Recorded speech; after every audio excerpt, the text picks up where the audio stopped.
अस्सलामुअलैकुम dear students. हम अपने सभी स्टूडेंट्स का साइंस के इस क्लास में वेलकम करते हैं। डियर स्टूडेंट्स, जिस चैप्टर की बहुत ज़्यादा डिमांड थी मैं उसी को लेके आ रहा हूँ। आज हमारा टॉपिक जो है वो है माइक्रो ऑर्गेनिजम्स फ्रेंड एंड फो। इस चैप्टर को हम वन शॉट में ही कंप्लीट करेंगे। इसके रिलेटेड जितनी भी इम्पोर्टेंट टर्म्स हैं और जितना भी आपके सिलेबस में मेंशन है और उसके अलावा भी कुछ चीज़ें आपके सिलेबस सिलेबस से थोड़ा बाहर भी कुछ चीज़ें हम इस वीडियो लेक्चर में डिस्कस करेंगे। तो चलिए इस वीडियो को स्टार्ट करते हैं। मगर वीडियो स्टार्ट करने से पहले आप सभी से एक रिक्वेस्ट रहेगी कि प्लीज़ आप चैनल को सब्सक्राइब कीजिए, वीडियो को लाइक कीजिए और इस वीडियो को अपने फ्रेंड्स के साथ, अपने क्लासमेट्स के साथ शेयर भी कीजिए। डियर स्टूडेंट्स, हम सबसे पहले देखेंगे कि इस चैप्टर में हम क्या क्या चीज़ें डिस्कस करने वाले हैं, क्या क्या चीज़ें हमें इस चैप्टर में पढ़नी है। पहले वो टेबल ऑफ कंटेंट हम देखते हैं। सबसे पहले हम देखेंगे इंट्रोडक्शन टू माइक्रो ऑर्गेनिजम्स। इसमें हम माइक्रो ऑर्गेनिजम्स की डेफिनेशन पढ़ेंगे और जो की साइंटिस्ट्स जिन्होंने इस फील्ड में काम किया है उनके बारे में जानेंगे। उसके बाद हम पढ़ेंगे टाइप्स ऑफ माइक्रो ऑर्गेनिजम्स, जिसमें बैक्टीरिया, फंगई, एल्गी, प्रोटोजोआ, उनको हम कवर करेंगे। उसके बाद हम देखेंगे useful micro organisms. Useful micro organisms क्या क्या है, कौन कौन से यूज़फुल माइक्रो ऑर्गेनिजम्स हैं और कैसे वो हमारे लिए यूज़फुल है। उसके बाद हम देखेंगे harmful micro organisms. Harmful micro organisms कौन कौन से हैं और वो कैसे हमारे लिए हार्मफुल हैं। उसके बाद हम देखेंगे food preservation methods. Food preservation methods, हम फूड को प्रिजर्व कैसे कर सकते हैं और माइक्रो ऑर्गेनिजम्स का क्या रोल रहता है फूड प्रिजर्व करने में, फूड को बचाने में। उसके बाद हम पढ़ेंगे नाइट्रोजन फिक्सेशन भी पढ़ेंगे और नाइट्रोजन साइकिल भी पढ़ेंगे। और लास्ट टॉपिक जो है वो हम पढ़ेंगे डिजीज़ प्रिवेंशन एंड कंट्रोल। इसके अलावा भी 8वां पॉइंट भी यहाँ पे होना चाहिए था, वो मिस हो चुका है। हम इसके अलावा पढ़ेंगे वैक्सीन क्या होती है, एंटीबायोटिक्स क्या होते हैं, वो चीज़ें भी हम पढ़ेंगे। ओके, चलिए आगे बढ़ते हैं। सबसे पहले यहाँ पे है introduction to micro organisms. Introduction to micro organisms में हम पहले देखेंगे कि माइक्रो ऑर्गेनिजम्स की डेफिनेशन क्या होती है। यहाँ पे जैसे लिखा है कि माइक्रो ऑर्गेनिजम्स और माइक्रोब्स, आप माइक्रो ऑर्गेनिजम्स भी कह सकते हो, आप माइक्रोब्स के भी कह सकते हो। और tiny living organisms, micro organisms या माइक्रोब्स जो हैं ये लिविंग थिंग्स ही होते हैं, ये लिविंग ऑर्गेनिजम्स ही होते हैं that are too small but इतने छोटे होते हैं to be seen with naked eye. इतने छोटे होते हैं कि हमें अपनी आँख से दिखाई नहीं देते, हम इनको नेकेड आई से नहीं देख सकते। We need a microscope to observe them. उनको देखने के लिए हमें एक माइक्रोस्कोप की ज़रूरत होती है। उम्मीद है कि आपको ये डेफिनेशन समझ आ गई होगी कि माइक्रोब्स या माइक्रो ऑर्गेनिजम्स जो हैं ये छोटे छोटे लिविंग ऑर्गेनिजम्स होते हैं, छोटे छोटे लिविंग थिंग्स होते हैं जो कि इतने छोटे होते हैं कि उनको हम खुली आँख से नहीं देख सकते। उनको देखने के लिए हमें माइक्रोस्कोप का इस्तेमाल करना पड़ता है। चलिए आगे बढ़ते हैं। Micro organisms were first discovered by Antonio van Leeuwenhoek. Antonio van Leeuwenhoek ने सबसे पहले माइक्रो ऑर्गेनिजम्स को डिस्कवर किया इन 1664। और तब एंटोनियो वैन एवी लीवनहुक ने माइक्रो ऑर्गेनिजम्स टर्म नहीं दी थी, उन्होंने तब इनको माइक्रो ऑर्गेनिजम्स को बुलाया था एनिमल क्लूज। ओके, मैं बता रहा हूँ आपको कि माइक्रो ऑर्गेनिजम्स को सबसे पहले डिस्कवर किया ए विलियम हुक ने in 1674 and he called them as animalcules. और उसने माइक्रो ऑर्गेनिजम्स मतलब ए विलियम हुक ने माइक्रो ऑर्गेनिजम्स नहीं पुकारा, उन्होंने उनके लिए एक अलग सी टर्म दी। वो टर्म क्या थी? Animal clues. ओके, अब देखते हैं हम टाइप्स ऑफ माइक्रो ऑर्गेनिज्म। जैसे आपको पता है कि टाइप्स ऑफ माइक्रो ऑर्गेनिजम्स जो हैं बैक्टीरिया हैं, फंगई हैं, प्रोटोजुआ हैं, एल्गी हैं, वायरस हैं। मगर एक बात आपको नोट करके रखनी है कि वायरस जो हैं, virus are considered living outside living virus are considered living non-living outside a host but are studied under microbiology। देखो वायरसेस जो हैं ये कंसिडर्ड किए जाते हैं नॉन लिविंग। आप सिंपल बात ये सुनो कि virus virus is a connecting link between living and non living world. Virus is a connecting link between living और एंड नॉन लिविंग वर्ल्ड। क्यों? क्योंकि वायरस जब इंसान की बॉडी किसी भी मतलब लिविंग थिंग से बाहर होता है, लिविंग थिंग की बॉडी से बाहर होता है, तो it acts as a particle. तो ये वहाँ पे एक पार्टिकल की तरह होता है। But when it इंटर्स into a living thing, जब ये किसी लिविंग थिंग की बॉडी में चला जाता है, इट रेप्लिकेट्स। तो हम कह सकते हैं कि इनसाइड द बॉडी ये लिविंग होता है और आउटसाइड द बॉडी ये नॉन लिविंग होता है। उम्मीद है कि आपको इतना समझ आ गया होगा। तो चलिए सबसे पहले हम वायरस से स्टार्ट करते हैं। वायरसेस के बारे में क्या लिखा है हमने? A virus is a tiny infections particle made of genetic material DNA और RNA wrapped in a protein coat which can multiply inside a living हो। देखो वायरस जो है ये इन्फेक्शनस पार्टिकल है, ये एक पार्टिकल है जिसकी वजह से इन्फेक्शन हो सकता है। अब वायरस जो है ना सिर्फ दो चीज़ों का बना है, जैसे कि यहाँ पे लिखा है made of genetic material wrapped in a protein coat. बस इन्हीं दो चीज़ों का वायरस बना होता है। वायरस सिर्फ दो चीज़ों का बना होता है। नंबर एक जेनेटिक मटेरियल वो डीएनए भी हो सकता है या आरएनए भी हो सकता है, और उसके बाहर क्या होगा, एक प्रोटीन कोट होगा। जैसे कि मैं आपको इमेज में दिखाऊंगा, एक मिनट में आपको पहले मैं आपको इमेज दिखाता हूँ। ये आप देख सकते हैं, ये जो येलो येलो कलर का आपको दिख रहा है ये आरएनए है। अब ये जेनेटिक मटेरियल है, ये आरएनए भी हो सकता है, डीएनए भी हो सकता है, बट यहाँ पे जो ये है ये आरएनए है। और इसके इर्द गिर्द ये जो आपको ये छोटे छोटे यूनिट्स दिख रहे हैं, दीज आर कॉल्ड कैप्सोमर्स। और इस पूरे प्रोटीन कोड को हम कैप्सिड कहते हैं। अब वायरस का स्ट्रक्चर कुछ इस तरह होता है। वायरस सिर्फ दो चीज़ों का बना होता है, एक न्यूक्लिक एसिड या जेनेटिक मटेरियल आप कह सकते हो, वो आरएनए भी हो सकता है और डीएनए भी हो सकता है, और उसके अलावा एक प्रोटीन कोट होता है इनके इर्द गिर्द। इसके अलावा इनमें कोई सेलुलर स्ट्रक्चर नहीं पाया जाता है। अब देख लीजिए वही यहाँ पे लिखा है, a virus is a tiny infections particle made of, जो कि बना होता है जेनेटिक मटेरियल। एक जेनेटिक मटेरियल से जेनेटिक मटेरियल डीएनए भी हो सकता है, आरएनए भी हो सकता है, वेरेपिड इन जेनेटिक मटेरियल के बाहर पाया जाता है protein code which can multiply inside living host cells. अब वायरस जो है ये मल्टीप्लाई करता है, ये अपनी कॉपीज बढ़ाता है, ये अपनी तादाद बढ़ाता है। कहाँ? इनसाइड लिविंग होस्ट सेल्स में ये अपनी पॉपुलेशन को बढ़ाता है, अपनी तादाद को बढ़ाता है।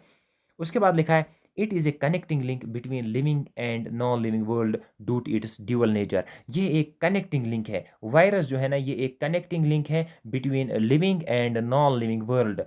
Virus is a connecting link between living and non living world. ये living and non living world के बीच में एक कनेक्टिंग लिंक है। क्यों? बिकॉज जब ये आउटसाइड द बॉडी होता है तो उस वक्त ये एक dead particle, non living particle होता है, और when it enters into a host cell, जब ये किसी लिविंग थिंग की बॉडी में जाता है, इट स्टार्ट्स रेप्लिकेटिंग, ये अपनी कापीज बढ़ाता है और इन्फेक्शन को क्रिएट करता है। ओके चलिए आगे देखते हैं general characteristics of A virus. Virus के जनरल कैरेक्टरिस्टिक्स क्या क्या है? नॉन लिविंग आउटसाइड ए होस्ट सेल, अगर ये लिविंग थिंग से किसी भी होस्ट से के बाहर है तो ये क्या है, वहाँ पे एक नॉन लिविंग पार्टिकल है। Become active only inside the living cell, जब ये किसी लिविंग सेल में जाता है तब ये एक्टिव हो जाता है। उसके बाद नेक्स्ट पॉइंट है obligate intracellular parasite needs a host to reproduce. अब ये एक ओब्लिगेट इंट्रासेल्यूलर, ये एक पैरासाइट है, मगर जो पलता है कहाँ पे? सेल्स में जाके पलता है। अगर ये आउटसाइड द सेल होगा तब ये डेड पार्टिकल है। यहाँ पे लिखा है needs a host to reproduce, इसको एक होस्ट की जरूरत होती है ज़रूरी। अगर इसको होस्ट नहीं मिला तो ये वहाँ पे ये लिविंग ही नहीं है, ये फिर नॉन लिविंग पार्टिकल है। ओके एक्सट्रीमली स्मॉल, ये बहुत छोटा होता है, 20 to 300 नैनोमीटर के बीच में इसकी लेंथ होती है। उसके बाद visible only under electronic microscope के जरिए से हम इसको देख सकते हैं। उसके बाद नेक्स्ट पॉइंट लिखा है नो सेल्यूलर स्ट्रक्चर। जैसे मैंने अभी आपको कहा कि वायरस जो है ना सिर्फ 2 चीज़ों से बना है, एक प्रोटीन कोट, एक न्यूक्लिक एसिड। इसमें सिर्फ न्यूक्लिक एसिड पाया जाता है या जेनेटिक मटीरियल और प्रोटीन कोट पाया जाता है। इसके अलावा वहाँ इसका कोई सेल्युलर स्ट्रक्चर नहीं होता है, ना इसमें साइटोप्लाज़्म पाया जाता है, ना इसमें सेल ऑर्गेनेल्स पाए जाते हैं, ना इसमें सेल मेम्ब्रेन होता है, ना इसमें माइटोकॉन्ड्रिया होता है, ना इसमें गोल्गी अपैरेटस होता है, ना इसमें एंडोप्लाज्मिक रेटिकुलम होता है, ना राइबोसोम्स होते हैं, ना लाइसोसोम्स होते हैं, ना क्लोरोप्लास्ट होता है, ना और कोई चीज़ इसमें होती है। उसके अलावा लास्ट वाला पॉइंट यहाँ पे क्या लिखा है, जेनेटिक मटीरियल या न्यूक्लिक एसिड जो आप कह सकते हो वायरस के अंदर प्रोटीन के अलावा जो इसमें पाया जाता है वो जेनेटिक मटीरियल। अब जेनेटिक वो क्या हो सकता है, इधर डीएनए और आरएनए, या तो वायरस में डीएनए होगा या आरएनए होगा as genetic material as nucleic acid, but never both, कभी दोनों नहीं हो सकते हैं। या तो डीएनए होगा या तो आरएनए पाया जाएगा वायरस में। देखो 2 चीज़ें पाई जाती हैं, एक जेनेटिक मटीरियल मतलब डीएनए या आरएनए, दोनों कभी नहीं हो सकते हैं। मतलब ऐसा नहीं हो सकता है कि वायरस में डीएनए भी है और आरएनए भी है, नहीं। या डीएनए पाया जाएगा या आरएनए पाया जाएगा। और डीएनए या आरएनए के अलावा वहाँ पे इस अगर डीएनए है तो डीएनए के इर्द-गिर्द एक प्रोटीन कोड होगा, अगर आरएनए है तो आरएनए के इर्द-गिर्द एक प्रोटीन कोड होगा, उस प्रोटीन कोड को हम कैप्सिड कहते हैं। उसके अलावा नेक्स्ट यहाँ पे लिखा है स्ट्रक्चर ऑफ वायरस, वायरस का स्ट्रक्चर कैसा होता है। सबसे पहले अभी मैंने जो आपको वो स्ट्रक्चर दिखाया था ये आप देख सकते हैं। ये जो ब्लू कलर का आपको दिख रहा है ये है प्रोटीन कोड। ये क्या है, प्रोटीन कोड। ये छोटे-छोटे यूनिट्स का बना है, इन छोटे-छोटे यूनिट्स को हम कैप्सोमर्स कहते हैं। एक को कैप्सोमर कहेंगे और सारों को मिला के कैप्सोमर्स कहते हैं। और इस पूरे कोट को हम, ये जो बाहर से है ना कोट, ये ब्लू कलर का आपको दिख रहा है, इसको हम कैप्सिड कहते हैं। क्या कहते हैं, कैप्सिड। जैसे कि आप यहाँ पे देख सकते हो कैप्सिड क्या है, protein coat that protects the genetic material.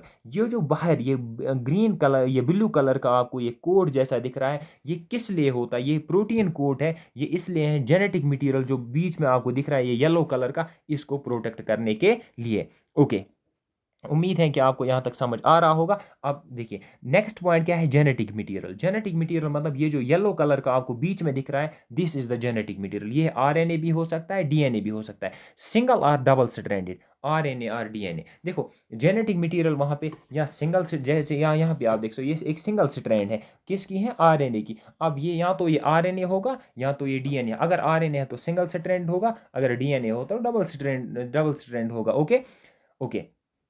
उसके बाद एनवेलोप। एनवेलोप देखो कुछ वायरस में दो चीज़ें तो कॉमन है, ये तो हर वायरस में पाई जाएंगी, कैप्सिड एंड जेनेटिक मटेरियल, ये तो होंगी। और कुछ वायरसेस में क्या पाया जाएगा, इनके अलावा प्रोटीन कोड के बाहर एक एनवेलोप पाया जाता है, एक कवर जैसा पाया जाता है, वो ऑप्शनल है। Some have a lipid layer. कुछ वायरसेस में प्रोटीन प्रोटीन कोड के बाहर एक लिपिड लेयर पाई जाती है। एग्जांपल एचआईवी वायरस में पाया जाता है, इन्फ्लुएंजा वायरस में पाया जाता है।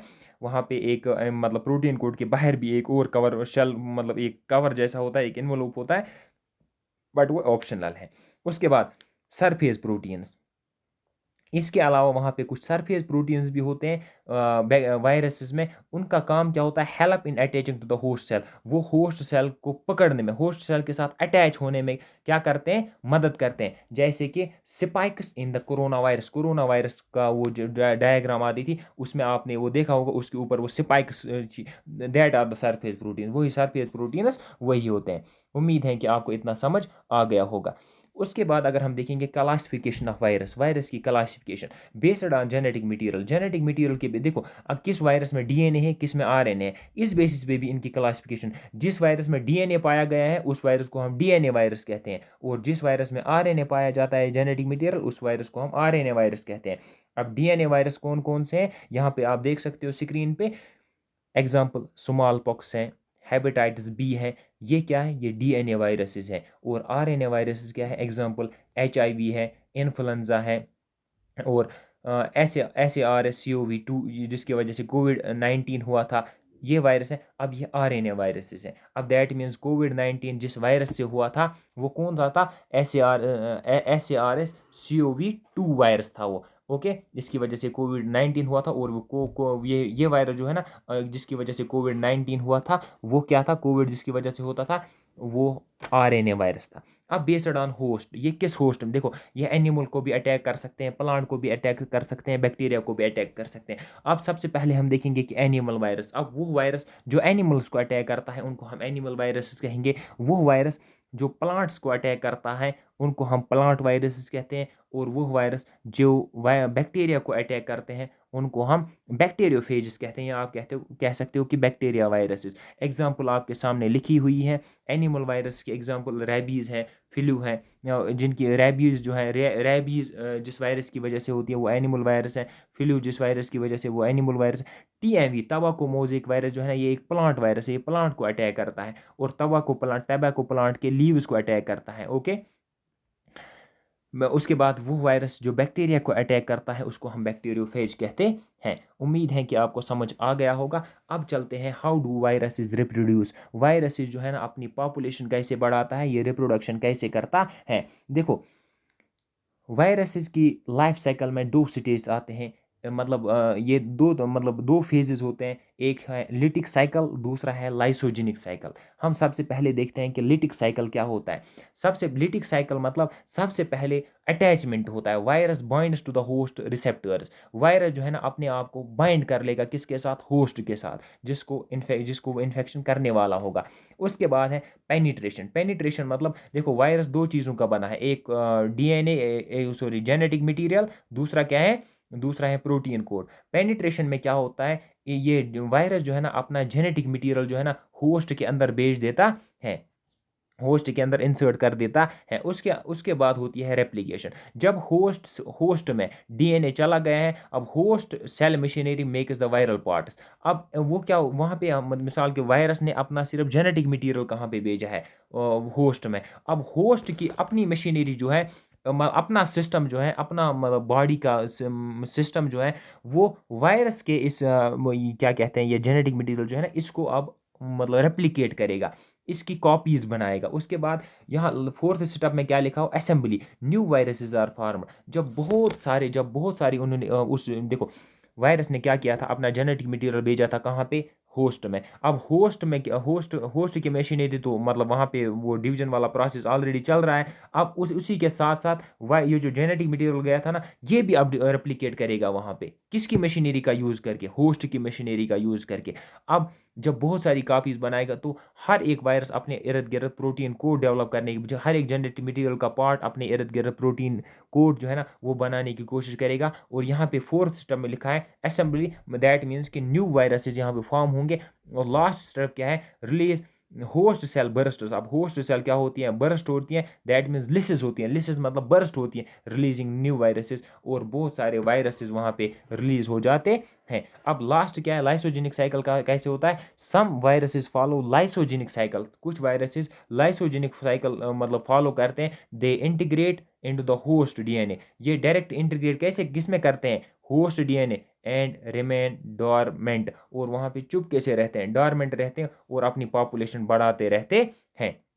उम्मीद है कि आपको समझ आ गया होगा। Disease caused by viruses. Viruses की वजह से क्या क्या डिजीज़ होती हैं। एड्स जो है ना, ये भी एचआईवी वायरस की वजह से होता है। डेंगू जो है ना, ये फ्लैवी वायरस की वजह से होता है। क्या कॉमन कोल्ड जो है ना, ये रेनो वायरस की वजह से होता है। और कोविड-19 जो है ना, कोविड डिजीज़ जो है वो किस वायरस की वजह से हुई, SARS-CoV-2 वायरस की वजह से हुई थी। अब कुछ वायरसेस जो है ना यूज़फुल भी होते हैं। देखो बैक्टीरियोफेज जो है ना, बैक्टीरियोफेज किल हार्मफुल बैक्टीरिया। बैक्टीरियोफेज जो है ना, ये हार्मफुल बैक्टीरिया को क्या करते हैं, किल करते हैं। बैक्टीरियोफेज मतलब वो बैक्टीरिया, वो वायरसेस जो बैक्टीरिया को मारते हैं। अब बैक्टीरियोफेज अगर बैक्टीरिया को मारते हैं तो बैक्टीरियोफेज मतलब वो उन इन वायरसेस को हम यूज़ कर सकते हैं हार्मफुल बैक्टीरिया को किल करने के लिए। दैट मीन्स ये इनका यहाँ पे एक प्लस पॉइंट है। उसके अलावा जीन थेरेपी में भी हम वायरसेस का यूज़ कर सकते हैं। Viruses are used to deliver the healthy genes। अब ओके, मतलब जीन थेरेपी में भी हम वायरसेस का यूज़ कर सकते हैं। हेल्दी जीन्स को डिलीवर करने में वायरसेस का यूज़ किया जा सकता है। उसके बाद नेक्स्ट पार्ट क्या है, वैक्सीन प्रोडक्शन। वैक्सीन बनाने में भी हम वायरसेस का यूज़ कर सकते हैं यूजिंग वीकनेड वायरस। देखो जब हम वीक वायरस अपनी मतलब किसी भी लिविंग ऑर्गेनिज्म की बॉडी में भेजेंगे तो उस लिविंग ऑर्गेनिज्म का इम्यून सिस्टम स्टिमुलेट होके उन वीक वायरसेस के खिलाफ एंटीबॉडीज़ बनाना स्टार्ट करेगा और उन एंटीबॉडीज़ को हम सेपरेट करके वैक्सीन प्रोडक्शन कर सकते हैं। ओके, उम्मीद है कि आपको समझ आ गया होगा। देखो वैक्सीन असल में क्या होता है, आगे ये टॉपिक भी आने वाला है, हम पढ़ेंगे, अच्छे से पढ़ेंगे। तो अब इतना याद रखो कि वैक्सीन प्रोडक्शन के लिए हम वायरसेस का यूज़ करते हैं। वैक्सीन में असल में वहाँ पे होता क्या है, हम वीक या डेड माइक्रो ऑर्गेनिज्म, यहाँ पे हम वायरस पढ़ रहे हैं तो वायरस के रेफरेंस से मैं बताऊंगा। हम यहाँ पे क्या करेंगे, वीक वायरसेस को किसी लिविंग ऑर्गेनिज्म की बॉडी में भेजेंगे। लिविंग माइक्रो ऑर्गेनिज्म का इम्यून सिस्टम स्टिमुलेट होके वहाँ पे एंटीबॉडीज़ प्रोड्यूस करेगा। जब एंटीबॉडीज़ वो प्रोड्यूस करेगा तो दैट मीन्स हम एंटीबॉडीज़ का यूज़ कर सकते। अब दैट मीन्स हम एंटीबॉडीज़ को का फिर यूज़ कर सकते हैं फॉर द प्रोडक्शन ऑफ। हाँ, अब इसलिए इसका इसके आगे क्या है, एंटीबायोटिक। देखो ये दो चीज़ें अलग अलग है, एंटीबॉडीज़ एंड एंटीबायोटिक्स। ओके, अब देखो एंटीबायोटिक्स जो है ना दीज आर द एंटीबायोटिक्स जो है ना, ये एक किस्म के प्रोटीन्स होते हैं जो हमारा इम्यून सिस्टम रिलीज करता है जब वो किसी हार्मफुल, किसी पैथोजन को डिटेक्ट कर लेता है। बट एंटीबायोटिक्स जो है ना, ये मेडिसिन्स होते हैं जो बैक्टीरियल इन्फेक्शन के साथ लड़ने में हमें मदद करते हैं। एंटीबायोटिक्स जो है ना, ये मेडिसिन्स होते हैं टू किल और stop the growth of bacteria. अब देखिए आगे, एंटीबायोटिक जो are not effective against viral infections. Antibiotic जो है ना, ये सिर्फ बैक्टीरियल इन्फेक्शन को कंट्रोल करने में हम यूज़ कर सकते हैं, वायरल इन्फेक्शंस को ये कंट्रोल नहीं कर सकते हैं। उम्मीद है कि आपको समझ आ गया होगा। अब चलते हैं आगे, पहले थोड़ा पानी पी लेते हैं।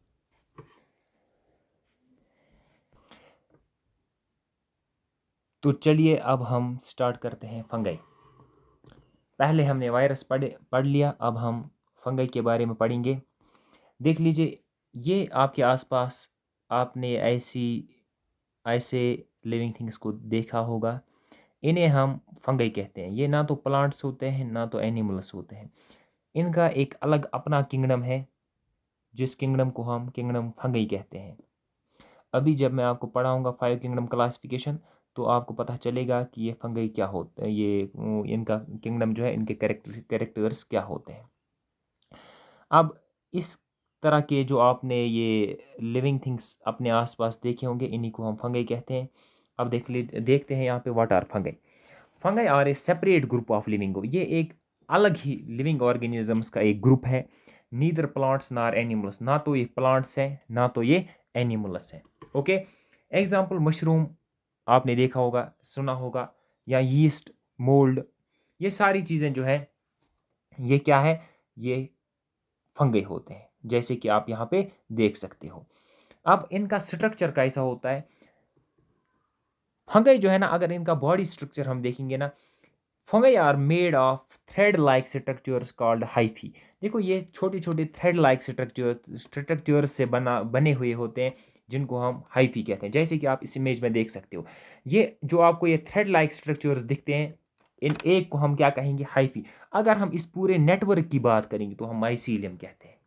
ओके, जे अब देखो यहाँ पे फंगाई किस चीज़ का बना होता है, थ्रेड लाइक स्ट्रक्चर, जिसे हम हाइफी कहते हैं। और अगर इन पूरे हाइफीज की हम बात करेंगे, इस पूरे नेटवर्क की बात करेंगे, इन पूरे हाइफीज की बात करेंगे, तो पूरे हाइफीज को हम, इस पूरे नेटवर्क को हम माइसीलियम कहते हैं। ओके, अब आपको कोई पूछेगा कि बताओ स्ट्रक्चर ऑफ फंगाई कैसा होता है, ये किस चीज़ का बना हुआ होता है, आप कहोगे कि fungi is made of thread like structures called hyphae and the network of hyphae is known as mycelium. Okay, तो यहाँ पे क्या लिखा है, नेक्स्ट पॉइंट, सेल वॉल। देखो ये फंगाई जो है ना, इसमें सेल वॉल भी पाया जाता है। इसमें सेल वॉल जो होता है वो बना होता है काइटिन का, जैसे कि आप यहाँ पे दूसरे पॉइंट में देख सकते हो, cell wall contains chitin. Cell wall किस चीज़ का बना होता है, काइटिन का।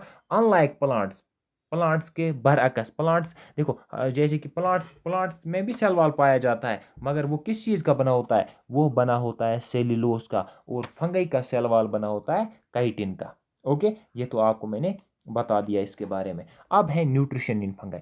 इनमें खाने पीने का इंतजाम कैसे होता है, किसमें, फंगाई में। देख लीजिए, फंगाई जो है ना, दे आर डिकम्पोजर्स। ये क्या होते हैं? डिकम्पोजर्स। डिकम्पोजर्स मतलब ये मरी हुई और सड़ी हुई चीज़ों से अपना गुज़ा हासिल करते हैं। ये ब्रेक डाउन करते हैं ऑर्गेनिक मैटर। ऑर्गेनिक मैटर मतलब लिविंग थिंग्स, मरी हुई और सड़ी हुई चीज़ें जो होती हैं, उनसे ये अपना गुज़ा, चाहे वो लीव्स हो, चाहे वो वुड हो या कोई और ऑर्गेनिक मैटर हो, तो उससे ये अपना गुज़ा हासिल करते हैं। Some are parasitic. कुछ पैरासाइटिक होते हैं। पैरासाइटिक मतलब जो कि डायरेक्टली अपना गुज़ा लिविंग थिंग्स से हासिल करते हैं।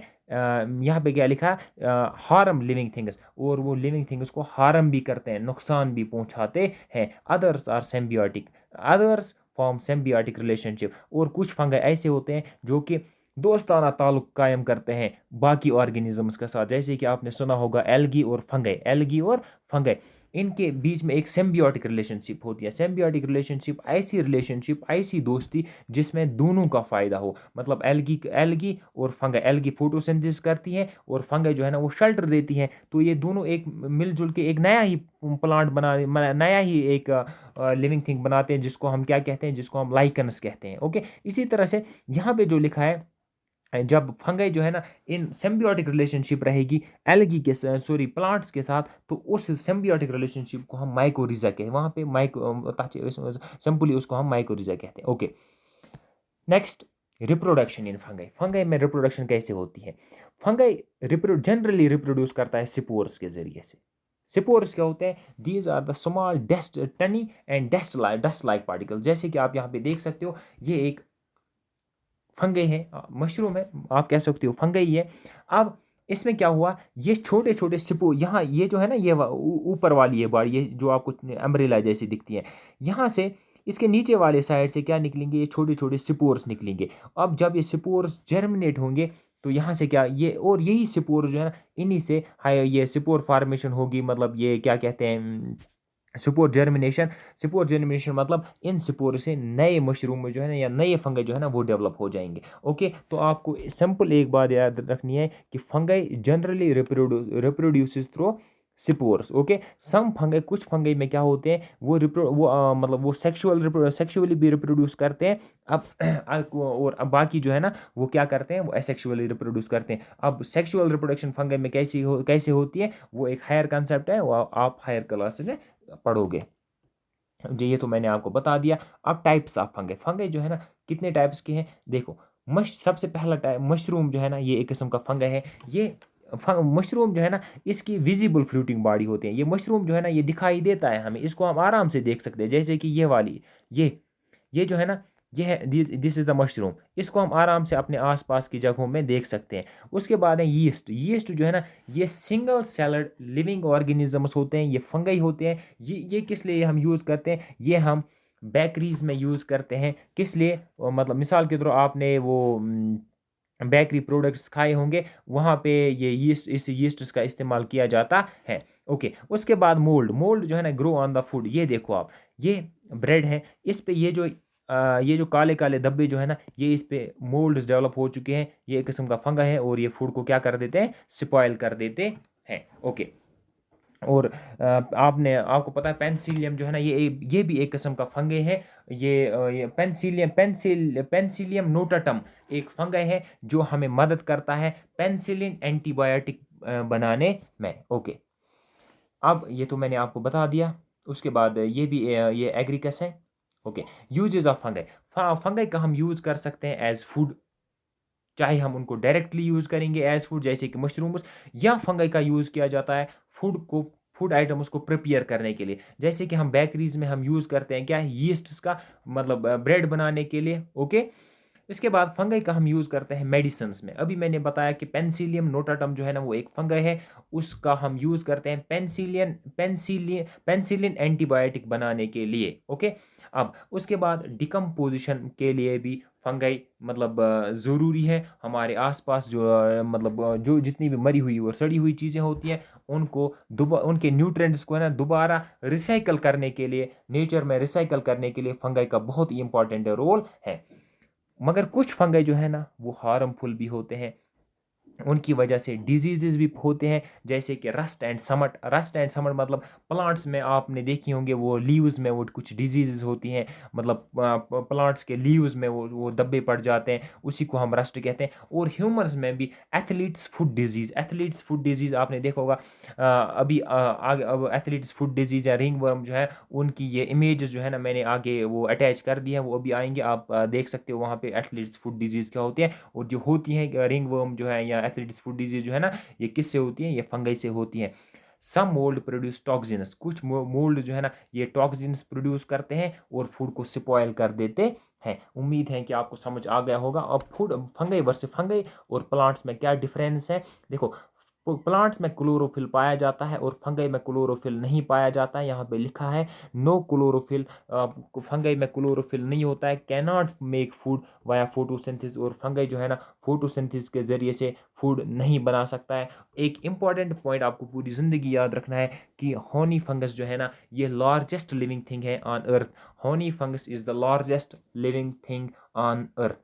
उम्मीद है कि आपको फंगस जो है ना, ये अच्छी तरह से समझ आ गया होगा। अब हम चलते हैं एलगी की तरफ। अगर आपको समझ आया है, आप जल्दी से 1 मिनट 10 सेकंड वीडियो को पॉज़ करके पहले चैनल को सब्सक्राइब कीजिए और वीडियो को लाइक कीजिए। अभी भी आप वेट करें, पहले चैनल को सब्सक्राइब करो, फिर मैं आगे चलूँगा। ओके, उम्मीद है कि सब ने चैनल को सब्सक्राइब भी किया होगा और वीडियो को लाइक भी किया होगा। तो आगे चलते हैं, अब हम देखते हैं कि एलगी क्या होती है। सबसे पहले कैरेक्टरिस्टिक्स ऑफ एलगी, एलगी के क्या क्या कैरेक्टरिस्टिक्स है। सिंपल ये होते हैं, सिंपल मतलब इनका कोई कॉम्प्लेक्स स्ट्रक्चर नहीं होता है, बहुत सिंपल स्ट्रक्चर होता है इनका। ऑटोट्रॉपिक मतलब जो कि फोटोसिंथेसिस के ज़रिए से अपना ग़िज़ा बनाते हैं। मोस्टली एक्वेटिक होते हैं, ज़्यादातर ये पानी में रहते हैं या पानी वाली जगहों पे रहते हैं, में पाए जाते हैं। बट नॉट प्लांट्स, मगर ये प्लांट्स नहीं होते। ऑटोट्रॉपिक होते हैं, फोटोसिंथेसिस करते हैं, मगर but these are not the plants. ये क्या होते हैं? जनरली ये यूनिसेल्युलर भी होते हैं और मल्टीसेल्युलर भी होते हैं, जैसे कि आपकी स्क्रीन पे दूसरे पॉइंट में लिखा है। ये यूनिसेल्युलर भी होते हैं, मतलब इनमें एक ही से कुछ एल्गी की कुछ स्पीशीज़ ऐसी हैं जिनमें सिर्फ एक सेल पाई जाती है, वो है क्लैम्डोमोनास। और ये मल्टीसेल्युलर भी होते हैं, जैसे कि स्पाइरोगाइरा। ओके, नेक्स्ट, एल्गी जो है ना, इसमें ना तो ट्रू रूट होता है, ना तो ट्रू सिस्टम होता है, ना तो ट्रू लीव्स होते हैं। अब जैसे कि मैंने आपको यहाँ पे इमेज, ये है एल्गी। अब दिस इज एल्गी, ना तो इसमें ट्रू रूट है, आपको ना तो इसमें कहीं रूट मिलेगा, ना तो इसमें कहीं सिस्टम मिलेगा, ना तो लीफ मिलेगा। अब इस टाइप की प्लांट बॉडी को हम थैलस प्लांट बॉडी कहेंगे। अब वो प्लांट बॉडी जिसमें ना हमें ना मतलब ट्रू रूट ना जब रूट सिस्टम और लीव्स डिफरेंशिएटेड ना हो, जब उनको हम दिखा ना सके, अलग अलग ना कर सके कि रूट ये है, सिस्टम ये है, लीव्स हैं, इस टाइप की प्लांट बॉडी को हम थैलस प्लांट बॉडी कहते हैं। उसके बाद नेक्स्ट है सेल वॉल जो है ना, ये मेड ऑफ सेल्यूलोज, ये सेल्यूलोज का बना होता है। एल्गी एल्गी जो है, इसका सेल वॉल जो है, ये सेल्यूलोज का बना होता है। कंटेन क्लोरोफिल, अब एल्गी में क्लोरोफिल होता है और इसके अलावा अदर पिगमेंट्स भी होते हैं। एग्जाम्पल फाइकोसाइनिन होता है और फ्यूकोजेंथिन होता है। याद रखना, एल्गी में क्लोरोफिल पाया जाता है, सिर्फ क्लोरोफिल ही नहीं बल्कि क्लोरोफिल के अलावा यहाँ पे फाइकोसाइनिन एंड फ्यूकोजेंथिन भी पाया जाता है। उसके भी, ये तो एल्गी है, ये तो मैंने बताया आपको। इसके अलावा अब types of algae based on pigments की बेसिस पे, कलर के बेसिस पे एल्गी की कितनी टाइप्स हैं। सबसे पहले है ग्रीन एल्गी। ग्रीन एल्गी को हम कहते हैं क्लोरोफाइसी। ग्रीन एल्गी को क्या कहा जाता है? क्लोरोफाइसी। और इसमें क्लोरोफिल पाया जाता है और इसकी एग्जाम्पल है स्पाइरोगाइरा। उम्मीद है कि समझ आ गया होगा। ग्रीन एल्गी जो है, इसको क्लोरोफाइसी कहते हैं। अब ये इसमें क्लोरोफिल पाया जाता है, ये एक ग्रीन पिगमेंट होता है और इसकी एग्जाम्पल जो है वो है स्पाइरोगाइरा। उसके बाद है ब्राउन एल्गी। ब्राउन एल्गी को हम फियोफाइसी कहते हैं। क्या कहते हैं? फियोफाइसी। अब इसमें जो पिगमेंट पाया जाता है वो है फ्यूकोजेंथिन। क्या है वो? फ्यूकोजेंथिन। और इसके एग्जाम्पल है फ्यूकस और सरगासम। ओके। उसके बाद है रेड एल्गी। रेड एल्गी मतलब रोडोफाइसी। रेड एल्गी मतलब रोडोफाइसी। अब रोडोफाइसी जो है, इसमें जो पिगमेंट पाया जाता है, रेड एल्गी में जो पिगमेंट पाया जाता है वो है फाइकोएरिथ्रिन। इसकी एग्जाम्पल है पोरफायरा या जिलिडियम। ओके, अब चलते हैं आगे। Reproduction in algae. एल्गी में रिप्रोडक्शन कैसे होती है? Algae reproduces in man various ways. Algae जो है ना मुख्तलिफ तरीक़ों से रिप्रोडक्शन करती है, सेक्सुअली भी एंड एसेक्सुअली भी। अब एसेक्सुअल रिप्रोडक्शन कैसे होती है? बाइनरी फिशन, मतलब बाइनरी फिशन, एक सेल टूट जाती है और दो डॉटर सेल्स बना लेती है, इसको हम बाइनरी फिशन कहते हैं। That means simply cell divide हो जाती है वहाँ पे। और binary fission generally unicellular species, unicellular organisms में होता है। उसके बाद फ्रेगमेंटेशन। फ्रेगमेंटेशन मतलब ब्रेकिंग इनटू पीसेस। एक ऑर्गेनिज्म जो है ना वो पीसेस में टूट जाता है और हर एक पीस से एक नया इंडिविजुअल ग्रो करता है। स्पोर फार्मेशन, जैसे हमने एल्गे फंगाई में पढ़ा था, उसी तरह से स्पोर फार्मेशन एल्गी में भी होती है। उसके बाद नेक्स्ट क्या है? Sexual reproduction. सेक्सुअल एल्गी में सेक्सुअल रिप्रोडक्शन भी होती है। यहाँ पे फ्यूजन ऑफ गेमेट्स होता है। Male gamete, male reproductive cells और फीमेल रिप्रोडक्टिव सेल्स फ्यूज होती है। वो भी एक हायर कंसेप्ट है, वो आप आगे जाके डिटेल में पढ़ोगे। ओके, अब उसके बाद है प्रोटोजुआ। प्रोटोजुआ के बारे में अब हमें क्या पढ़ना है? देखो, हमने कौन कौन सा हम पढ़ रहे हैं टाइप्स ऑफ माइक्रो ऑर्गेनिजम्स। सबसे पहले हमने वायरस पढ़ा, उसके बाद हमने फंगई पढ़ा, उसके बाद एल्गी पढ़ा। अब प्रोटोजुआ पढ़ेंगे। प्रोटोजुआ के बाद देखो, ये जो है ना कुछ कॉमन स्पीशीज़ हैं प्रोटोजुआ की। यहाँ पे पैरामिशम है, इग्लूनिया है, और इग्लूनिया है, और एमोबा है। These are some common species of protozoa. अब देख लीजिए, प्रोटोजुआ जो है ना, ये unicellular single celled eukaryotic organisms होते हैं। सबसे पहले सुनो, ये यूनिसेल्यूलर प्रोटोजुआ जो है ना, ये यूनिसेल्यूलर होते हैं, ये यूक्रियाटिक होते हैं। यूक्रियाटिक मतलब they have well developed nucleus. Okay, organism belong to kingdom Protista. अभी हमें पढ़ाऊंगा आपको ये किंगडम विंगडम क्या होते हैं। अब ये किस किंगडम से बिलोंग करते हैं? ये प्रोटोजुआ के, प्रोटिस्टा के। प्रोटोजुआ जो है ना, ये प्रोटिस्टा किंगडम से बिलोंग करते हैं। उसके बाद मोस्टली माइक्रोस्कोपी के, ज़्यादातर इसमें जो स्पीशीज़ आते हैं, जितने भी ऑर्गेनिजम्स आते हैं, वो क्या है, ये माइक्रोस्कोपिक होते हैं, जिनको हम माइक्रोस्कोप के ज़रिए से देख सकते हैं। फाउंड इन, ये पानी में भी पाए जाते हैं, सॉइल में भी पाए जाते हैं, और इनसाइड लिविंग ऑर्गेनिजम्स की बॉडी में भी ये प्रोटोजुआस कुछ पाए जाते हैं। अगर हम प्रोटोजुआस की कैरेक्टरिस्टिक की बात करें तो लोकोमोशन इनमें होते। लोकोमोशन मतलब मूवमेंट होता है, मूव यूजिंग सी। अब देखो कैसे होता है प्रोटोजुआ में ये मूवमेंट कैसे होता है। ये चलते हैं मगर यूजिंग सीडोपोडिया, सीडोपोडिया का यूज़ करके, फ्लैजुला का यूज़ करके, या सीलिया का यूज़ करके। मैं आपको दिखाता हूँ, ये है एमोबा। एमोबा के ये जो आपको ये आउट ग्रोथ जहाँ से दिख रहे हैं, दीज आर द सीडोपोडिया। अब इनका यूज़ करके ये चल सकते हैं। अब यहाँ पे ये है पैरामिशम। पैरामिशम के ऊपर ये जो छोटे छोटे बाल आपको दिख रहे हैं, दिस इज नोन एज सीलिया। अब इसका यूज़ करके भी ये चल सकते हैं। इसके अलावा ये जो यहाँ पे आपको इग्लूनिया में दिख रहा है, ये बड़े बड़े कुछ बाल, इनको फ्लैजुला कहते हैं, या फ्लैजुलम कह सकते हैं आप। तो इनका कहने का मतलब ये है कि लोकोमोशन जो प्रोटोजुआ में होती है, मतलब मूवमेंट जो ये इसमें प्रोटोजुअन्स में होता है, वो सीडोपोडिया के ज़रिए से हो सकता है, फ्लैजुला के ज़रिए से हो सकता है, या सीलिया के ज़रिए से हो सकता है। अब न्यूट्रिशन मतलब इनमें खाने पीने का क्या इंतज़ाम है। ये क्या होते हैं? मोस्टली हिटीरोट्रॉपिक, ज़्यादातर ये क्या होते हैं? हिटीरोट्रॉपिक होते हैं। फीड ऑन बैक्टीरिया, एल्गी और ऑर्गेनिक मैटर, जो कि बैक्टीरिया पे फीड करते हैं, बैक्टीरिया पे अपने खाने का इंतज़ाम करते हैं, या एल्गी को खाते हैं, या ऑर्गेनिक मैटर लिविंग थिंग की मरी हुई और सड़ी हुई चीज़ों को खाते हैं। रिप्रोडक्शन कैसे होती है इनमें? Reproduction generally binary fission. ऐसे देखो, रिप्रोडक्शन जो है ना, ये सेक्सुअली भी कर सकते हैं और एसेक्सुअली भी अपनी वो ऑफस्प्रिंग प्रोड्यूस कर सकते हैं। अब अगर हम एसेक्सुअली देखेंगे, एसेक्सुअली वो इनमें बाइनरी फिशन होता है। और सेक्सुअली अगर हम देखेंगे तो सम शोज कंजुगेशन। कंजुगेशन भी एक हायर कंसेप्ट है। आप इतना याद रखो कि एक्सचेंज ऑफ जेनेटिक मटेरियल ये ट्रांसफ़र कर देते हैं और वो अपनी कॉपीज़ बना लेता है। उसी तरह से एक हायर कंसेप्ट है, आगे जाके आप पढ़ोगे ये। ओके, अब कैरेक्टरिस्टिक्स ऑफ प्रोटोजुआ। प्रोटोजुआ के और के क्या क्या कैरेक्टर?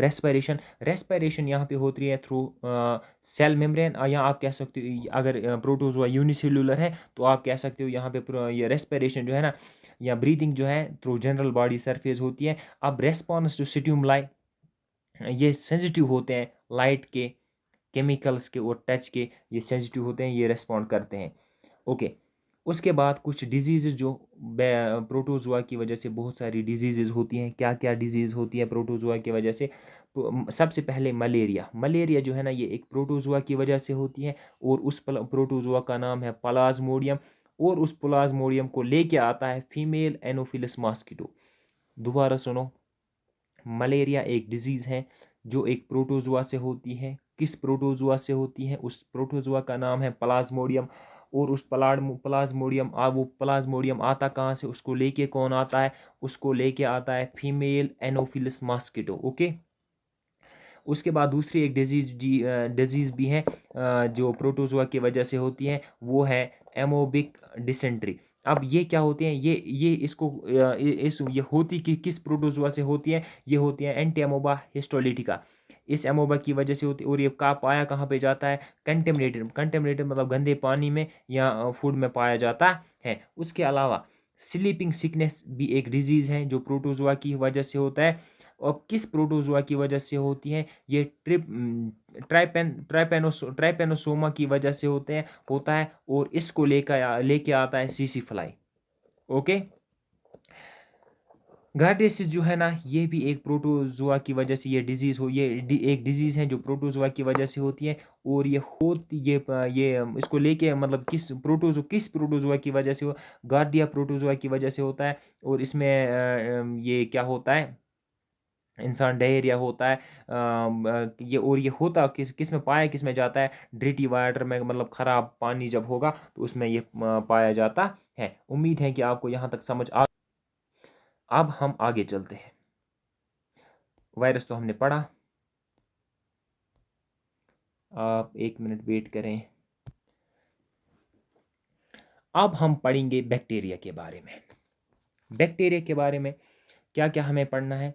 देखो, बैक्टीरिया जो है ना, ये टीनी मतलब small single seller micro organisms होते हैं। बैक्टीरिया जो है ना, आप कभी नहीं सुनोगे कि बैक्टीरिया मल्टी सेलुलर है। But bacteria is single seller. आप कह सकते हो बैक्टीरिया इज यूनिसेल्यूलर। और इसमें ये प्रोकैरियोटिक होते हैं। प्रोकैरियोटिक मतलब इनमें ट्रू न्यूक्लियस नहीं पाया जाता है। डीएनए जो है ना, देखो, न्यूक्लियस में जेनेटिक मटेरियल होता है, मतलब डीएनए या आरएनए। अब जब इनमें यहाँ ट्रू न्यूक्लियस है ही नहीं, तो डीएनए जो है ना, ये फ्लोट करता रहता है फ्रीली। ओके, पहली बात बैक्टीरिया के बारे में आपको याद रखनी है, दीज आर यूनिसेल्यूलर। दूसरी बात, दीज आर प्रोकैरियोटिक। उम्मीद है कि आपको समझ प्रोकैरियोटिक मतलब इनमें प्रोकैरियोटिक सेल पाई जाती है। प्रोकैरियोटिक सेल का मतलब यह है कि वो सेल जिसमें ट्रू न्यूक्लियस ना पाया जाए, तो मतलब यहाँ पे ट्रू न्यूक्लियस होता ही नहीं। जब ट्रू न्यूक्लियस होता ही नहीं है, तो डीएनए बेचारा होता था कहाँ पे? ये न्यूक्लियस में पाया जाता है। जब प्रोकैरियोटिक सेल में न्यूक्लियस ही नहीं है, तो यहाँ पे डीएनए फ्रीली फ्लोट करता है। अब बैक्टीरिया का स्ट्रक्चर कैसा होता है देख लीजिए। सेल वॉल, सबसे पहले सेल वॉल के बारे में देखते हैं। Give shape and protection. Cell wall जो है ना, बैक्टीरिया की सेल को एक शेप देता है और प्रोटेक्शन देता है। Some have flagella. कुछ बैक्टीरिया ऐसे होते हैं जिनमें फ्लैजुला पाया जाता है। फ्लैजुला अभी मैंने आपको बताया फ्लैजुला क्या होता है, किस लिए ये फ्लैजुला पाया जाता है? For movement. और पिलाई पाया जाता है। पिलाई पाया जाता है। देखो, कुछ बैक्टीरियाज में फ्लैजुला पाया जाता है अटैचमेंट के ये सॉरी मूवमेंट के लिए, और पिलाई पाया जाता है फॉर, ये भी पिलाई जो है ना, ये भी स्मॉल हेयर लाइक स्ट्रक्चर्स होते हैं, और इनका काम होता है अटैचमेंट। जब बैक्टीरिया किसी होस्ट के साथ के कंटेक्ट में आता है, तो वहाँ पे अटैचमेंट के लिए पिलाई का यूज़ किया जाता है। पिलाई का यूज़ होता है फॉर अटैचमेंट। ओके, उसके अलावा बैक्टीरिया जो है, इसके ऊपर और एक लेयर होती है, मतलब उसके बाहर एक लेयर होती है जिसको हम कैप्सूल कहते हैं। ये एक मतलब स्लाइम लेयर होती है, किस लिए? प्रोटेक्शन के लिए। उम्मीद है कि आपको समझ आ गया होगा। अब बैक्टीरिया की डिफरेंट शेप्स हैं। अगर कोई बैक्टीरिया राउंड शेप का है तो हम कोकी कहेंगे। अगर रॉड शेप्ड है तो हम बैसिली कहेंगे। अगर वो स्पाइरल शेप्ड है तो हम उसको स्पाइरिला कहेंगे। उम्मीद है क्या? अगर कोई बैक्टीरिया राउंड शेप का है तो कोकी कहेंगे। अगर रॉड शेप्ड बैक्टीरिया है तो हम बैसिली कहेंगे। जैसे कि आपने सुना होगा लैक्टोबैसिलस बैक्टीरिया, तो बैसिली आता है वहाँ, बैसिलस। अब दैट मीन्स वो बैक्टीरिया जो है ना, वो क्या होगा?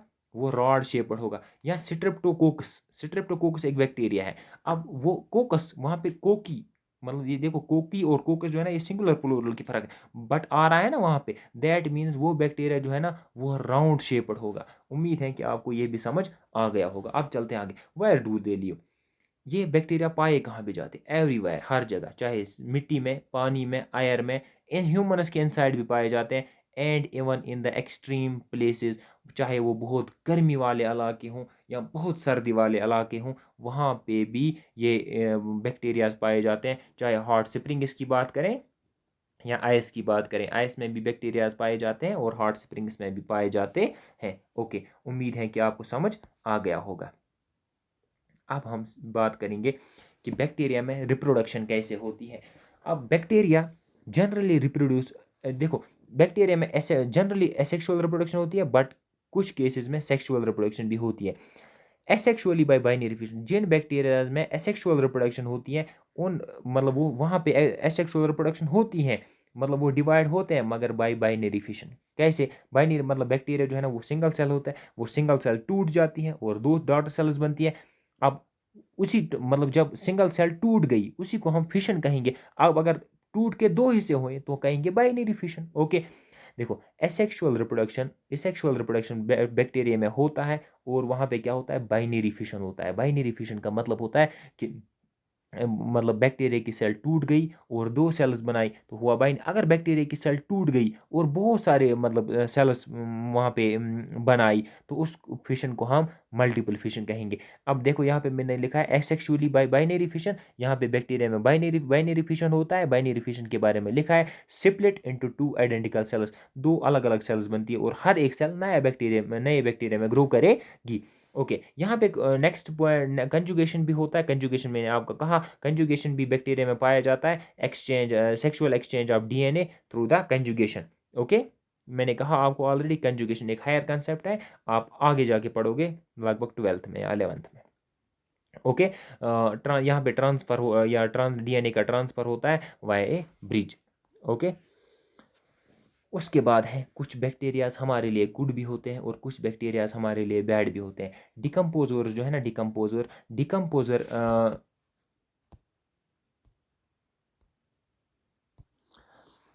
देखिए, मगर बट सबसे पहले आप यहाँ पे देख कंजुगेशन मतलब यहाँ पे ट्रांसफर मतलब बिटवीन टू बैक्टीरिया और बैक्टीरिया और दिस प्रोटोजोआ, ये ट्रांसफ़र होता है डीएनए कंजुगेशन में डीएनए ट्रांसफ़र होता है एक्चुअली। हाँ, मतलब ये भी एक किस्म की मतलब सेक्सुअल रिप्रोडक्शन है, बैक्टीरियाज में जनरली पाई जाती हैं और इस कंसेप्ट को आप हायर क्लासेस में अच्छे तरीके से पढ़ोगे।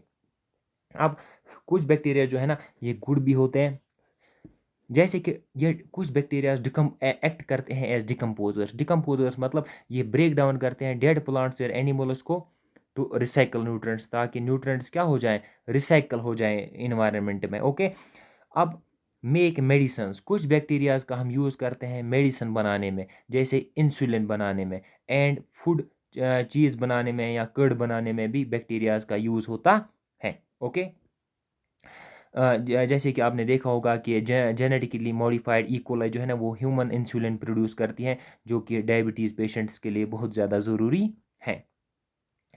अब नाइट्रोजन फिक्सेशन, कुछ बैक्टीरिया जो है ना नाइट्रोजन फिक्सेशन भी करते हैं। नाइट्रोजन फिक्सेशन मतलब कन्वर्ट करते हैं एटमॉस्फेरिक नाइट्रोजन फॉर प्लांट्स के दैट मीन्स देखो नाइट्रोजन फिक्सेशन वाला टॉपिक अभी आने वाला है आगे, हम उसको बड़ी डिटेल में पढ़ेंगे। अभी आप याद रखो कुछ बैक्टीरिया जो है ना नाइट्रोजन फिक्सेशन भी करते हैं, जैसे कि ये क्या कहते हैं राइजोबियम बैक्टीरिया। देखो एटमॉस्फेयर में जो नाइट्रोजन होता है ना, प्लांट उसको डायरेक्टली कम मतलब कंज्यूम नहीं कर सकता है, यूज़ नहीं कर सकता है। उसको पहले अमोनी मतलब उसको उसकी पहले फिक्सेशन करनी पड़ती है, उसको पहले अमोनिया में या नाइट्रोजन्स कंपाउंड्स में ये क्या कहते हैं कन्वर्ट करना पड़ता है।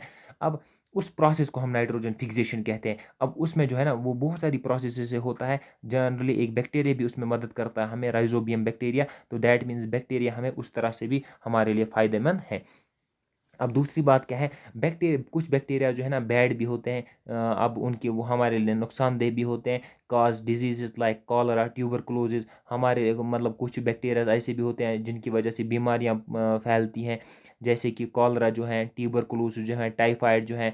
या कुछ बैक्टीरिया ऐसे होते हैं जो फूड को स्पॉइल करते हैं, फूड पॉइजनिंग करते हैं। ओके, अब उसके बाद सर्वाइवल ट्रिक्स, बैक्टीरिया जो है ना उनके पास कुछ अजीब व गरीब सर्वाइवल ट्रिक्स होती हैं, मतलब वो ज़िंदा रह सकते हैं हालात कुछ भी हो, चाहे कितनी ही गर्मी हो, कितनी ही सर्दी हो, ड्राट्स हो, कुछ भी हो, वो सर्वाइव करते हैं। देखो, जब बैक्टीरिया को लगा कि बाहर जो है अनफेवरेबल कंडीशन है, वो एकदम एकदम क्या बना लेते हैं, वो इंडोस्पोर्स बना लेते हैं। इंडोस्पोर मतलब अपने ऊपर एक हार्ड शेल बना लेते हैं।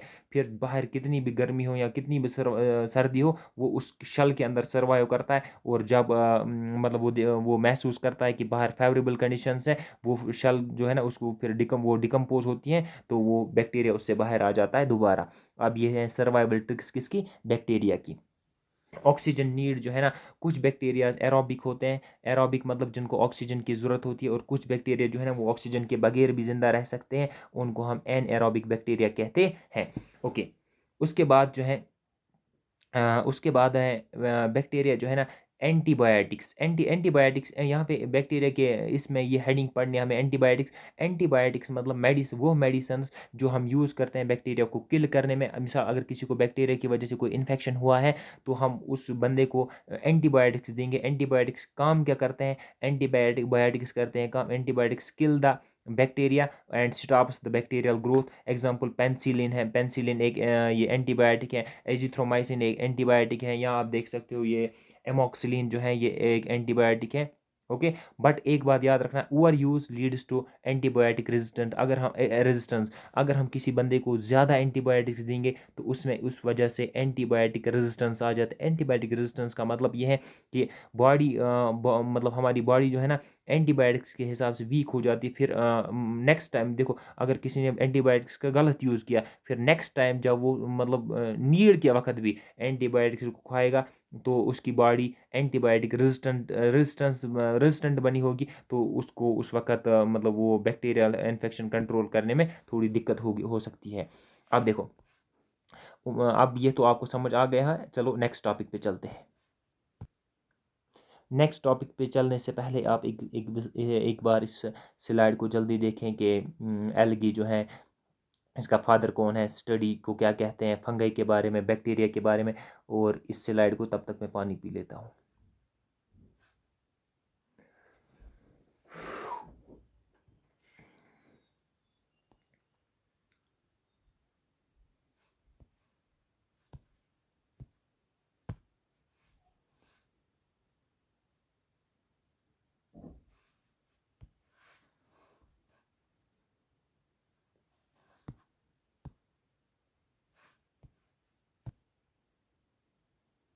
अब एक इम्पॉर्टेंट टॉपिक स्टार्ट होने वाला है, जिस टॉपिक का नाम है टू किंगडम क्लासिफिकेशन। देखो, दुनिया में जितने भी लिविंग ऑर्गेनिजम्स हैं, एक साइंटिस्ट आया जिसका नाम था कार्लस लीनियस। उसने इन पूरे लिविंग ऑर्गेनिजम्स को दो किंगडम्स में, दो ग्रुप्स में डिवाइड किया। इसी किंग सिस्टम ऑफ क्लासिफिकेशन को हम, मतलब दैट मीन्स उसने क्लासिफिकेशन की, उसने ग्रुपिंग की, और इस सिस्टम ऑफ क्लासिफिकेशन को हमने नाम दिया टू किंगडम क्लासिफिकेशन। और ये टू किंगडम क्लासिफिकेशन जो दी, जिसने दी थी, उसका नाम था Carolus Linnaeus. Two kingdom classification किसने दी थी, कार्लस लीनियस ने दी थी।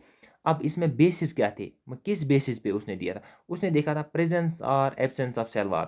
जिनमें सेल वॉल पाया जाता था उनको एक ग्रुप में रखा, जिनमें नहीं पाया जाता था उनको दूसरे ग्रुप में रखा। उसके बाद उसने देखा था मूड ऑफ न्यूट्रिशन, जो ऑटोट्रॉपिक थे उनको एक ग्रुप में रखा, जो हीटेरोट्रॉपिक थे उनको दूसरे ग्रुप में रखा। और तीसरा पॉइंट उसने देखा था मोबिलिटी, जो चल सकते थे उनको एक ग्रुप में रखा, जो नहीं चल सकते थे उनको एक ग्रुप में रखा। जैसे कि आप देख सकते हो यहाँ पे, अगर हम प्लांट्स और एनिमल्स, प्लांट्स में सेल वॉल होता है, उनको एक ग्रुप में रखा, ग्रुप ए में रखा। जैसे कि प्लांट्स ऑटोट्रॉपिक होते हैं, उनको ग्रुप ए में रखा। प्लांट्स मूव नहीं कर सकते हैं, उनको ग्रुप ए में रखा। बाकी जो है उनको ग्रुप बी में रखा। और दो ग्रुप्स बनाए, यहाँ पे दो किंगडम्स बनाए उनको। उसी उसी का नाम है, उसी को उसने नाम दिया टू किंगडम क्लासिफिकेशन। ओके, अब एक किंगडम था किंगडम प्लांटी, और दूसरा किंगडम था किंगडम एनिमलिया। अब किंगडम प्लांटिया क्या था, includes all plants, algae and fungi. इसने इसमें क्या क्या चीज़ें ऐड की थी, प्लांट्स ऐड किए थे, एल्गी ऐड की थी, और फंगाई ऐड की थी। अब कैरेक्टरिस्टिक्स क्या करेक्ट इसने एल ये क्या ये प्लांटी किंगडम के कैरेक्टरिस्टिक्स क्या क्या लिखे थे। सेल वॉल प्रेजेंट था यहाँ पे सब में। ओके, ये हेटेरोट्रॉपिक थे, सॉरी ऑटोट्रॉपिक थे, फोटोसिंथेसिस कर रहे थे। इमोबाइल, इमोबाइल मतलब ये चल नहीं सकते थे, मगर इसमें एक खामी भी थी, लिमिटेशन भी थी। इसने बताया था कि ये सारे ऑटोट्रॉपिक है, मगर फंगई जो है ना, fungi wire wrongly included, fungi तो हेटेरोट्रॉपिक होती है, इसको भी इसी में डाल दिया था। ये इस सिस्टम ऑफ क्लासिफिकेशन की एक गलती थी। आगे चलते हैं, किंगडम एनिमलिया में इसने इंक्लूड किए थे वो लिविंग ऑर्गेनिजम्स जिनमें सेल वॉल नहीं होता है, जो हेटेरोट्रॉपिक होते हैं, depends on other for food, और जो मोबाइल मोबाइल मतलब जो चल सकते हों। ओके, आपको समझ आ गया होगा कि मैं क्या बता रहा हूँ। अब देखें, किंगडम देखो, two kingdom classification Carolus Linnaeus ने दिया था। उसने बेसिस बनाया था प्रेजेंस और absence of cell wall, mode of nutrition and mobility. Plantae kingdom में उसने इंक्लूड किया था प्लांट्स, एल्गी और फंगई को। और मगर देखो, उसने यहाँ पे क्या देखा था, सेल वॉल प्रेजेंट है। उसने देखा था ये ऑटोट्रॉपिक है। उसने देखा था इमोबाइल, इमोबाइल मतलब चल सकते थे। मगर उसकी एक यहाँ पे एक गलती ये थी कि लिमिटेशन ये थी, खामी ये थी कि फंगई जो है ना ये हेटेरोट्रॉपिक होते हैं, मगर उसने उनको प्लांट्स में डाला था। ओके, अब दूसरी बात, एनिमल किंगडम एनिमल के किंगडम एनिमल में उन्हें उसने किन किन ऑर्गेनिजम्स को डाला था जिनमें सेल वॉल नहीं होता है, जो हेटेरोट्रॉपिक होते हैं, जो चल सकते हों। और यहाँ पे टू किंगडम क्लासिफिकेशन की लिमिटेशन क्या थी, खामी क्या थी, did not distinguish between unicellular, उसने यूनिसेलुलर और मल्टीसेलुलर ऑर्गेनिजम्स के बारे में बात ही नहीं की। उसने हिट ऑटोट्रा उसने सॉरी प्रोकैरियोटिक और यूकैरियोटिक एनिमल्स के बारे में बात ही नहीं की। उसने फंगई जो है ना वो हेटेरोट्रॉपिक होता है, मगर उसको वो ऑटोट्रॉपिक कैटेगरी में वहाँ पे डाल दे उनको।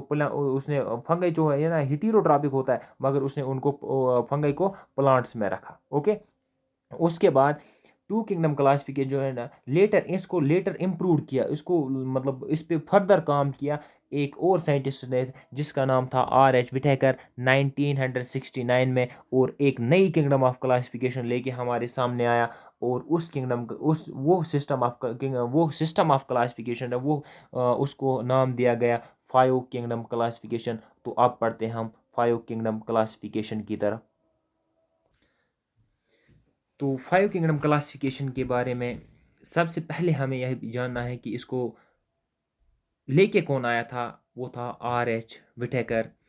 ही categorized all living things into five kingdoms, जितने भी लिविंग थिंग्स हैं उसने उनको फाइव किंगडम्स में डिवाइड किया। सबसे पहला किंगडम जो था वो था kingdom Monera. Kingdom Monera kingdom Monera kingdom Monera में इसने जो ऑर्गेनिजम्स रखे वो प्रोकैरियोटिक थे और यूनिसेल्यूलर थे। वो ऑर्गेनिजम्स, वो लिविंग थिंग्स जो प्रोकैरियोटिक भी थे और यूनिसेल्यूलर भी थे, उनको उसने किंगडम मोनेरा में रखा। जैसे कि बैक्टीरिया है, साइनोबैक्टीरिया। बैक्टीरिया और साइनोबैक्टीरिया जो है ना, ये प्रोकैरियोटिक भी होते हैं और यूनिसेल्यूलर भी होते हैं। इनको इसने किंगडम मोनेरा में रखा।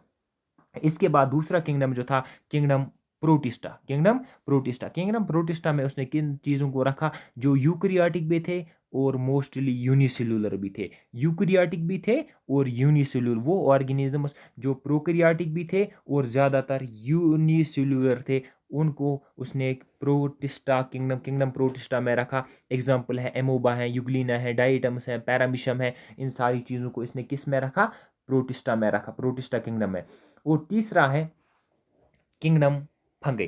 फंगई किंगडम में उसने किन को रखा, prokaryotic living things with cell wall, जिनमें सेल वॉल होता है, जो किस चीज़ का बना है, काइटिन का बना है।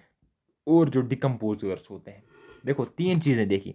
नंबर एक, यूकैरियोटिक किंगडम में जो मतलब फंगई किंगडम में जो उसने रखा, वो थे यूकैरियोटिक लिविंग थिंग्स जिनमें सेल वॉल पाया जाता था, and that were decomposers. Example mushrooms, yeasts and moulds.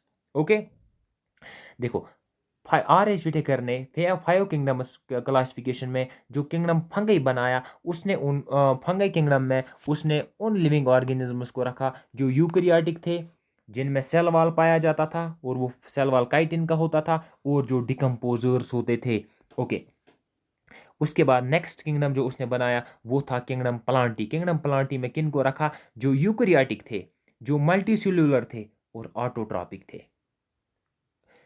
Eukaryotic वो लिविंग थिंग्स जो यूकैरियोटिक थे, वो लिविंग थिंग्स जो मल्टीसेल्यूलर थे, वो लिविंग थिंग्स जो ऑटोट्रॉपिक थे। ऑटोट्रॉपिक मतलब जिनमें फोटोसिंथेसिस होती थी, मतलब यूकैरियोटिक भी थे, मल्टीसेल्यूलर भी थे और ऑटोट्रॉपिक भी थे। ओके, एग्जांपल है trees, ferns and mosses. Okay, उसके बाद किंगडम एनिमलिया में उसने किन को रखा, और प्लांटिया में, किंगडम प्लांटिया में उसने और एक चीज़ फोटोसिंथेसिस होती थी और सेल वॉल भी पाया जाता था।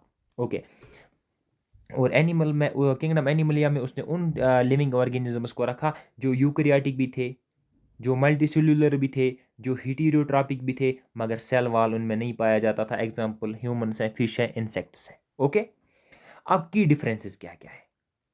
प्रोकैरियोटिक जो है ना, प्रोकैरियोटिक मोनेरा वर्सेस यूकैरियोटिक अदो। देखो, प्रोकैरियोटिक जितने भी थे उनको किंगडम मोनेरा में रखा। यूकैरियोटिक जो थे, बाकी 4 किंगडम, किंगडम कितने थे टोटल 5, किंगडम मोनेरा में सिर्फ प्रोकैरियोट्स को, जितने भी प्रोकैरियोट्स थे सबको किंगडम मोनेरा में भरा, और बाकी यूकैरियोटिक जो है ना उनको डिस्ट्रीब्यूट किया उन 4 किंगडम्स में, बाकी कैरेक्टर्स को देख के, cell wall presence, cell wall की एब्सेंस, ऑटोट्रॉपिक, हेटेरोट्रॉपिक। ओके, अब सेल वॉल प्रेजेंट, जिनमें सेल वॉल प्रेजेंट होता है उनमें से आधे मोनेरा में है, बैक्टीरिया में सेल वॉल होता है और पेप्टिडोग्लाइकान का बना होता है। सेल वॉल जिनमें होता है उनमें से आधे मोनेरा में है, आधे फंगाई में है, आधे प्लांटिया में है, और जिनमें सेल वॉल एब्सेंट होता है वो एनिमिलिया किंगडम में है। ओके, आगे चलते हैं। What about virus, virus 5 kingdom classification ने वायरस की बात ही नहीं की। वायरसेस के बारे में क्या बताया, not included in 5 kingdom classification since they are non living outside the host. अब वायरसेस जो है ना 5 किंगडम क्लासिफिकेशन में इंक्लूड ही नहीं किए गए। क्यों नहीं इंक्लूड किए गए, क्योंकि ये एक कनेक्टिंग लिंक है living and non living world के बीच में। क्यों, क्योंकि ये वायरस जो है ना outside the human body, sorry human body ने outside the living thing, living मतलब लिविंग थिंग्स के बाहर जब ये होते हैं ये नॉन लिविंग होते हैं, तो इनको लिविंग होने के लिए एक होस्ट की ज़रूरत पड़ती है, इसीलिए 5 किंगडम में इनको इंक्लूड नहीं किया गया। अब कैरेक्टरिस्टिक्स क्या, मतलब कैरेक्टरिस्टिक्स क्या क्या है वायरस के, ये नॉन सेल्यूलर होते हैं, मतलब इनमें कोई सेल ही नहीं होते, नीड से होस्ट टू रिप्रोड्यूस, इनको रिप्रोडक्शन के लिए, अपने आप को मल्टीप्लाई करने के लिए होस्ट की ज़रूरत पड़ती है। जेनेटिक मटीरियल इनमें इनमें सिर्फ 2 चीज़ें पाई जाती हैं, एक जेनेटिक मटीरियल, एक प्रोटीन कोड। एग्जांपल है HIV वायरस, ये HIV फ्लू वायरस है, SARS-CoV-2 वायरस है। Okay, why are virus is not in any kingdom, viruses किसी किंगडम, उनको किसी किंगडम में क्यों नहीं रखा गया, ये रीज़न है दे लैक सेल्यूलर स्ट्रक्चर, क्योंकि वायरस में कोई सेल ही नहीं होती है, and can not reproduce independently, और वो होस्ट के बगैर रिप्रोड्यूस कर ही नहीं सकते हैं, अपनी पॉपुलेशन बढ़ा ही नहीं सकते हैं, मल्टीप्लाई कर ही नहीं सकते। Okay, they are considered as a bridge between living and non living world, वो एक कनेक्टिंग लिंक है between living and non living world. अब हम आगे पढ़ेंगे नेक्स्ट टॉपिक। आगे बढ़ आगे बढ़ने से पहले हम पहले देखेंगे कि एंटीबायोटिक्स क्या होते हैं, एंटीबॉडीज़ क्या होती हैं और वैक्सीन क्या होती है। ओके, देखो सिंपल आप याद रखो, एंटीबायोटिक्स जो है ना ये दवाई होती है। Antibiotics are the medicines that are used to kill और stop the bacterial growth. Okay, याद रखो एंटीबायोटिक्स जो है ना ये मेडिसिन्स होते हैं, एंटीबायोटिक्स जो ये होते हैं ये मेडिसिन्स होते हैं, इनको हम यूज़ करते हैं टू किल और stop the growth of bacteria. Okay, एक बात याद यहाँ पे याद रखनी है, एंटीबायोटिक्स जो है ना ये वायरसेस के खिलाफ कोई एक्शन नहीं कर सकते हैं, ये वायरस के खिलाफ यूज़ नहीं हो सकते हैं, क्योंकि देखो ये जब एंटीबायोटिक जो है ये टारगेट करते हैं किस चीज़ को, ये प्रोटीन को, ये सॉरी ये सेल वॉल को ये टारगेट करते हैं, प्रोटीन सिंथेसिस को टारगेट करते हैं और DNA को। अब सबसे पहले ये एंटीबायोटिक्स जो है ना ये अटैक करते हैं सेल वॉल को, वायरस में सेल वॉल है ही नहीं। ओके, अब जब वायरस में सेल वॉल है ही नहीं तो ये इफेक्टिव ही नहीं है in case of viral infection. Okay, आपको याद रहा होगा कि एंटीबायोटिक जो है दीज आर द मेडिसिन्स जो हम यूज़ करते हैं टू किल और the stop the growth of bacteria. उसके बाद नेक्स्ट पॉइंट जो है, नेक्स्ट है ये क्या कहते हैं एंटी बॉडीज़। एंटीबॉडीज़ क्या होते हैं, देखो जब हमारी बॉडी में कोई पैथोजन चला गया, पैथोजन मतलब डिजीज काजिंग माइक्रो ऑर्गेनिज्म, जब हमारी बॉडी में कोई पैथोजन चला जाता है तो हमारी बॉडी, हमारा इम्यून सिस्टम उसके रेस्पॉन्स में एंटीबॉडीज बना लेता है। दोबारा सुनो, वीडियो को पॉज करके थोड़ा पीछे ले जाओ दोबारा वीडियो को, तो दोबारा सुनो मैं क्या बता रहा हूँ। एंटीबॉडीज और एंटीबॉडी में, ये एंटीबायोटिक्स और एंटीबॉडीज में कंफ्यूज नहीं होना। एंटीबॉडीज जो है ना these are the proteins made by our immune system to fight the germs. जब हमारी बॉडी में कोई कोई भी पैथोजन चला गया, कोई भी डिजीज काजिंग माइक्रो ऑर्गेनिज्म चला गया, हमारी बॉडी उसके रेस्पॉन्स में क्या बनाती है? हमारी बॉडी उसके रेस्पॉन्स में एंटीबॉडीज़ बना लेती है। दोबारा सुनो, हमारी बॉडी जब हमारी बॉडी में कोई पैथोजन चला जाता है तो हमारी बॉडी उसके रेस्पॉन्स में एंटीबॉडीज़ बना लेता है। अब दे एक्ट एज सोल्जर्स, ये हमारी बॉडी में एज सोल्जर्स काम करते हैं, that recognise and attack the harmful invaders. और ये एंटीबॉडी जो है ना, ये रिकॉग्नाइज पहचान लेती हैं और अटैक करती हैं हार्मफुल इन्वर्डर, हार्मफुल पैथोजेंस को। ओके, एग्जाम्पल यहाँ पे लिखा है, after recovering from chicken pox. अगर किसी को चिकन पॉक्स से इन्फेक्शन कुछ में वो हुआ था, तो होगा क्या, हमारी बॉडी ने पहचान लिया होगा और एंटीबॉडीज़ बनाई होंगी। योर बॉडी कीप्स एंटीबॉडीज़, हमारी बॉडी एंटीबॉडीज़ अब तैयार रखती है और उस पैथोजन को पहचान के रखती है, to protect from getting it again. अगर दोबारा उससे कभी इन्फेक्शन होने के चांसेस हैं तो हमारी बॉडी उससे बचाएगी, उससे लड़ेगी, क्योंकि एंटीबॉडीज ऑलरेडी तैयार हैं। और लास्ट होता है वैक्सीन। वैक्सीन क्या होता है? वैक्सीन जो है ना, दीज आर द डेड और वीक माइक्रो ऑर्गेनिजम्स। वैक्सीन में क्या होता है? डेड या वीक माइक्रो ऑर्गेनिजम्स होते हैं जो हमारी बॉडी में भेजे जाते हैं। जब हमारी बॉडी में डेड या वीक माइक्रो ऑर्गेनिजम्स चले गए ना, तो हमारी बॉडी क्या प्रोड्यूस करेगी? हमारी बॉडी प्रोड्यूस करेगी एंटीबॉडीज़ उस उन वीक एंड डेड ऑर्गेनिज्म से लड़ने के लिए। अब वो डेड या वीक ऑर्गेनिजम्स खुद ही ख़त्म हो जाते हैं, मगर हमारी बॉडी ने जो एंटीबॉडीज़ प्रोड्यूस की ना, हमारी बॉडी ने जो मतलब ये मतलब सोल्जर्स क्रिएट करके रखे ना, एंटीबॉडीज़ क्रिएट करके रखी ना, अब ये हमारी बॉडी में ही रहेंगे। अब अगर आने वाले वक्त में कभी मिसाल के तौर पर अगर हमने किसी बच्चे को पोलियो वैक्सीन दिया, पोलियो वैक्सीन, तो दैट मीन्स हम उसमें वो कुछ मतलब पोलियो वायरस इंजेक्ट कर रहे हैं। हमारी बॉडी पहचानेगी और उसी हिसाब से क्या बनाएगी? वो एंटीबॉडीज़। अगर फ्यूचर में कभी वो पोलियो वायरस ने अटैक करना चाहा, तो हमारी बॉडी में ये जो है ना एंटीबॉडीज़ तैयार हैं, तो वो उसके साथ उसी वक़्त वो रिएक्ट करेगी, मतलब वो एक्शन लेगी और इन्फेक्ट मतलब पोलियो वायरस को अटैक करने से, मतलब पोलियो वायरस को अटैक नहीं करने देगी और हमारी बॉडी को उस वक़्त वो डिफेंड करेगी। ओके, उम्मीद है कि समझ आ गया होगा। अब है यूज़फुल माइक्रो ऑर्गेनिजम्स। हमारे लिए ऑर्गेनिजम्स यूज़फुल भी हैं और हार्मफुल भी हैं। हम पहले पढ़ेंगे यूज़फुल माइक्रो ऑर्गेनिजम्स, फिर पढ़ेंगे हार्मफुल माइक्रो ऑर्गेनिजम्स। सबसे पहले हम देखेंगे कि फूड प्रोडक्शन में हमारे लिए माइक्रो ऑर्गेनिजम्स कैसे यूज़फुल है। सबसे पहले आप देखें, लैक्टोबैसिलस बैक्टीरिया जो है ना, ये हम यूज़ करते हैं कर्ड बनाने में, दैट मीन्स हमारे लिए यूज़फुल है। यीस्ट जो है ना, एक किस्म ये फंगे हैं, सेकेरोमाइसिस सेरिविसिया, ये जो है ना, ये हम यूज़ करते हैं ब्रेड मेकिंग में। ओके, उसके बाद एजिटोबैक्टर जो है ना, ये कन्वर्ट करता है इथेनॉल को एसिटिक एसिड में, दैट मीन्स ये भी हमारे लिए क्या है? ये भी हमारे लिए यूज़फुल है। ओके, आगे ये आप देख सकते हैं, ये कर्ड बनाने में हम यूज़ करते हैं किसका? हम यूज़ करते हैं लैक्टोबैसिलस। ये लैक्टोबैसिलस ये मिल्क को कर्ड में कन्वर्ट कर देता है। और ये यहाँ पे जो है आप ब्रेड देख रहे हो ना, इस ब्रेड को देख के आपके मुंह में शायद पानी आ रहा होगा, मगर इस ब्रेड को बनाने में हम यीस्ट का इस्तेमाल, हमें पढ़ना है इस वक्त इस ब्रेड को बनाने में किसका। देखो, ये जो इसका डफ बनता है ना, ये जो इसमें थोड़ी सी स्वेलिंग जैसी होती है ना, ये किस वजह से होती है? ये यीस्ट की वजह से। यीस्ट वहाँ पे एनारोबिक रेस्पिरेशन करते हैं, तो उसी की वजह से यहाँ पे ऐसा होता है। ओके, उम्मीद है कि आपको समझ आ गया होगा। अब इन मेडिसिन्स, दवाई बनाने में भी हम माइक्रो ऑर्गेनिजम्स का यूज़ करते हैं, जैसे कि पेंसिलियम नोटाटम। पेंसिलियम नोटाटम एक फंगस है, इससे पेंसिलिन बनता है। पेंसिलिन क्या है? ये एक एंटीबायोटिक है, और एंटीबायोटिक नहीं, ये फर्स्ट एंटीबायोटिक है जो कि अलेक्जेंडर फ्लेमिंग ने डिस्कवर किया था। उसके बाद स्ट्रिप्टोमाइसिस जो है ना, एक बैक्टीरिया है, इससे हम बनाते हैं स्ट्रिप्टोमाइसिन एंटीबायोटिक, इससे हम बनाते हैं टेट्रासाइक्लिन एंटीबायोटिक। ओके, उसके बाद वैक्सीन प्रोडक्शन में भी हम माइक्रो ऑर्गेनिजम्स का यूज़ करते हैं। एक्चुअली माइक्रो वैक्सीन प्रोडक्शन में होता क्या है? वीक या डेड माइक्रो ऑर्गेनिजम्स को हमारी बॉडी में भेजा जाता है और हमारी बॉडी जो है ना, उसके रेस्पॉन्स में एंटीबॉडीज़ बना लेती है। और जब हमारी बॉडी मतलब रेस्पॉन्स में एंटीबॉडीज़ बना लेती है, तो हमारी बॉडी जो है ना वो एंटीबॉडी देखो जो वो यहाँ से हमने वैक्सीन के साथ डाले होते हैं ना वीक या डेड माइक्रो, वो तो खुद ही ख़त्म हो जाते हैं। अब वो एंटीबॉडीज़ जो हमारी बॉडी में ना वो एज़ मतलब फ्यूचर के लिए फिर काम करते हैं। हो सकता है आने वाले वक़्त में कोई ऐसा ही पैथोजन मत हमारी बॉडी में चला जाए, तो जो जिसकी वजह से हमें नुकसान हो, तो वो उसके लिए हमने ऑलरेडी एंटीबॉडीज़ क्रिएट करके रखी हैं, तो वो उनको देख लेंगे। उसके बाद ये इंसुलिन प्रोडक्शन में भी हमें माइक्रो ऑर्गेनिज़म्स मदद करते हैं। जेनेटिकली मॉडिफाइड इकोलाई जो है ना, इकोलाई मतलब एक बैक्टीरिया है, वो प्रोड्यूस करती है ह्यूमन इंसुलिन। क्या बनाता है वो? ह्यूमन इंसुलिन बनाता है, किसके लिए? डायबिटीज़ ट्रीटमेंट के लिए। अब एग्रीकल्चर में भी हम किस माइक्रो ऑर्गेनिज़म्स का माइक्रो ऑर्गेनिज़्म हमारे लिए हेल्पफुल है एग्रीकल्चरल फील्ड में भी। कैसे?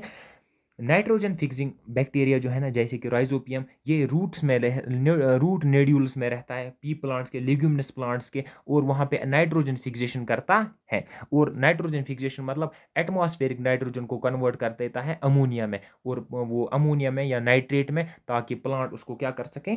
एब्जॉर्ब कर सकें। उसके बाद ब्लू ग्रीन एल्गी या साइनोबैक्टीरिया जो है ना, ये भी ये क्या करता है? नाइट्रोजन फिक्सेशन करता है इन वाटर लॉग्ड सॉइल्स, मतलब वहाँ उस ज़मीन में जहाँ पे मतलब पानी बहुत ज़्यादा होता है, जैसे कि एनोबिना है, नॉस्टॉक है, ओके।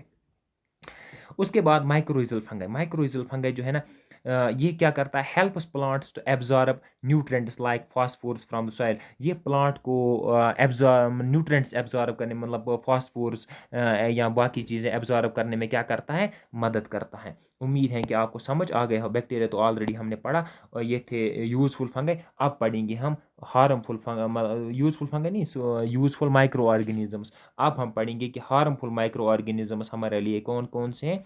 अब चलते हैं, अब देखते हैं हम harmful micro organisms. Harmful micro organisms जो है ना, ये जर्म्स होते हैं, टू स्मॉल टू सी। देखो, हार्मफुल माइक्रो ऑर्गेनिजम्स के बारे में यहाँ पे क्या लिखा है? Germs too small to see that cause sickness, spoil food, damage plants and animals. देखो, हार्मफुल माइक्रो ऑर्गेनिजम्स ये भी माइक्रो ऑर्गेनिजम्स ही होते हैं, मगर जो हमें या बीमार कर देते हैं, या हमारे फूड को ख़राब कर देते हैं, या प्लांट्स को डैमेज कर देते हैं, एनिमल्स को कुछ मतलब प्रॉब्लम कर देते हैं। ये मतलब बैक्टीरिया भी हो सकता है, हार्मफुल बैक्टीरिया मतलब हार्मफुल माइक्रो ऑर्गेनिज्म, ये बैक्टीरिया भी हो सकता है, वायरस भी हो सकता है, फंगाई भी हो सकता है, और प्रोटोजोआ भी हो सकता है। अब देखो टाइप्स भी है, हम इसमें देखेंगे, डिजीज़ भी देखेंगे, और कॉजेटिव एजेंट भी देखेंगे। जैसे पहले हम देखेंगे डिजीज़ कौन कौन सी इसमें। बैक्टीरिया जो है ना, बैक्टीरिया की वजह से कॉलरा होता है। और बैक्टीरिया जो है ना, एक बैक्टीरिया है, उसकी वजह से कॉलरा होता है। और किस बैक्टीरिया की वजह से कॉलरा होता है? Vibrio cholerae. और ये कहाँ पाया जाता है? कंटेमिनेटेड वाटर में पाया जाता है। टाइफाइड जो है ना, टाइफाइड, ये सोलमिनेला टाइफी बैक्टीरिया से होता है, और ये खराब पानी में पाया जाता है। ट्यूबरकुलोसिस जो है ना, ये माइकोबैक्टीरियम ट्यूबरकुलोसिस से होता है। माइकोबैक्टीरियम ट्यूबरकुलोसिस एक बैक्टीरिया है, इसमें ये एक बैक्टीरिया है, इससे ट्यूबरकुलोसिस होता है, और ये सेपरेट होता है कफ और स्नीजिंग से। ओके, मतलब खांसी से मतलब खांसने से ये एक दूसरे से एक इंसान से दूसरे इंसान तक जा सकता है। अब हम देखेंगे वायरस। कुछ वायरसेस भी हमारे लिए मतलब नुकसानदेह हैं, और उनसे भी हमें कुछ मतलब बीमारियां होने का खतरा होता है। देखिए, कॉमन कोल्ड जो है ना, ये रीनो वायरस से होता है, और ये एयर बॉर्न डिजीज़ है। मतलब रीनो वायरस जो है ना, ये एयर ड्रॉपलेट्स में हवा में घूमते रहते हैं, इन्फेक्टेड पर्सन से हेल्दी पर्सन तक ये पहुंचेंगे, मगर किसके थ्रू? हवा के ज़रिए से। उसके बाद कोविड-19 जो है ना, ये भी एक मतलब वायरल डिज़ीज़ है, और ये किसकी वजह से होता है? SARS-CoV-2 से होता है। ये कैसे फैलता है? ये एयर के ज़रिए से फैलता है, या कांटेक्ट के ज़रिए से वो फैलता है। उसके बाद एड्स जो है ना, एड्स जो है ना, एड्स एचआईवी वायरस से फैलता है, और ये अटैक करता है इम्यून सिस्टम को वाया ब्लड और ब्लड फ्लूइड्स, ओके? हाँ, ये हमारे इम्यून सिस्टम को अटैक करता है, ये हमारी बॉडी में आ जाता है ब्लड के ज़रिए से, या बॉडी फ्लूइड्स के ज़रिए से। ओके, उसके बाद है फंगाई। फंगाई की वजह से भी कुछ डिजीज़ हमारी बॉडी में होती है। एथलीट्स फुट डिजीज़ जो है ना, ये ट्राइचोफाइटन, ये एक फंगल स्किन इन्फेक्शन होता है, या रिंग वर्म जो है ना, माइक्रोस्पोरम से होता है। रेड रिंग शेप्ड रैशेस होते हैं इसमें। अब देखो एक्चुअली यहाँ पे आप डायग्राम ये देखो, ये जो है ना इस side, this is the ring worm, और यहाँ पे जो है ना, ये वाला जो है ना, ये है क्या कहते हैं आप, एथलीट्स फुट डिसीज़। मैंने आपको पहले भी बताया था, मैं उसकी डायग्राम मैंने अटैच की, यहाँ पे आप देख सकते हो। ओके? अब प्रोटोज़ोआ की वजह कुछ प्रोटोज़ोअन भी हो जाए होते हैं, उनकी वजह से कुछ डिज़ीज़ होते हैं। जैसे कि मलेरिया जो है ना, ये एक प्रोटोज़ोआ की वजह से होती है। किस प्रोटोज़ोआ की वजह से होती है? ये प्लाज़्मोडियम की वजह से होती है, और ये प्लाज़्मोडियम फैलता है, प्लाज़्मोडियम को लेके कौन आता है? Female Anopheles mosquito. उसके बाद ये एमोबिक डिसेंट्री जो है ना, ये एंट एमोबा हिस्टोलिटिका से फैलता है। ये देखो, एमोबिक डिसेंट्री जो है ना, ये एक प्रोटोज़ोआ, ये एक डिज़ीज़ है जो प्रोटोज़ोआ के ज़रिए से फैलती है, मतलब ये एक प्रोटोज़ोअन डिज़ीज़ है। ओके, अब ये क्या कहते हैं, एंट एमोबा हिस्टोलिटिका जो है ना, ये एक प्रोटोज़ोआ है जिसकी वजह से ये होता है, और ये कंटेमिनेटेड खराब पानी में पाया जाता है। उसके बाद एल्गी जो है ना, रियरली, मतलब इसकी वजह से कोई मतलब ख़ास बीमारी एल्गी की वजह से नहीं होती है। अलबत्ता रेड टाइड जो है ना, डायनोफ्लैजिलेट्स की वजह से होती है। ये डायनोफ्लैजिलेट्स एक किस्म की एल्गी है, ये रिलीज़ करता है टॉक्सिन्स को सी वाटर में। ओके, उसके बाद हाउ दे सेपरेट, ये बीमारियाँ कैसे फैलती हैं? देखो, ये एयर की वजह से भी फैल सकती हैं, वाटर की वजह से भी, या वेक्टर्स वेक्टर्स मतलब इसको कोई फ्लाइज़ या मॉस्किटोज़ भी एक जगह से दूसरी जगह वो लेके जा सकते हैं इन माइक्रोब्स को, या डायरेक्ट कॉन्टैक्ट के ज़रिए से भी ये बीमारियाँ फैल सकती हैं। प्रिवेंशन एंड कंट्रोल मतलब अगर ये इन बीमारियों का प्रिवेंशन, इनको इनसे हम बच कैसे सकते हैं? अब सबसे पहले वैक्सीन्स का हम यूज़ करेंगे, हाइजीन मतलब हाथ धोएँगे, मतलब कि चीज़ों को धोने के बाद खाएँगे, या हम मेडिसिन्स का यूज़ कर सकते हैं माइक्रो ऑर्गेनिज़्म से बचने के लिए, चाहे वो एंटीबायोटिक्स हो, जो जिनको हम बैक्टीरिया के लिए यूज़ करते हैं बैक्टीरियल इन्फेक्शन में, या एंटीवायरल वो ड्रग्स भी हम खा सकते हैं, एंटीवायरल मेडिसिन्स भी आप यहाँ कह सकते हो, एंटीवायरल ड्रग्स भी। उसके बाद स्टॉप वेक्टर्स, मतलब हम मॉस्किटो नेट्स का यूज़ कर सकते हैं, जालियों का यूज़ कर सकते हैं, जिसमें से मॉस्किटोज़ या वेक्टर्स ना आ सकें, वो फ्लाइज़ ना आ सकते हैं, क्योंकि वो इन्फेक्शन कैरी करती हैं। ओके, और अवॉइड स्टेगनेंट वाटर, उस पानी को अवॉइड करेंगे जो एक जगह जमा होगा, क्योंकि उसमें माइक्रोबियल ग्रोथ ज़्यादा होती है। वाई दे आर डेंजरस, वो डेंजरस क्योंकि देखो, डेंजरस वो होते हैं, उनसे माइल्ड बीमारी भी हो सकती है, मिसाल फीवर है, डायरिया है, रैशेज, ये भी हो सकते हैं, और कभी कभार सीवियर डैमेज भी हो सकते, सीवियर भी मतलब नुकसान भी हो सकते हैं, मिसाल ज़्यादा मतलब जानलेवा भी हो सकता है, और कोई ऑर्गन डैमेज हो सकता है, लिवर फेलियर हो सकता है। इन हेपेटाइटिस, अगर किसी को हेपेटाइटिस है, देखो उसका उस केस में लिवर भी डैमेज हो सकता है, डेथ भी हो सकती है, अगर कॉलरा जो है ना, या एडिस जो है ना, ये अनट्रीटेड ये इनको इलाज वक़्त पे ना कर सके हम। अब अब इसके बाद फूड प्रिज़र्वेशन मेथड्स, अब नेक्स्ट टॉपिक स्टार्ट हो रहा है, फूड प्रिज़र्वेशन मेथड्स। अब हम फूड को कैसे प्रिज़र्व कर सकते हैं, यहाँ से तो आसान है, मैं जल्दी-जल्दी अब पढ़ाऊँगा। मुझे पता है कि आप थके होंगे अब, टाइम भी बहुत हुआ।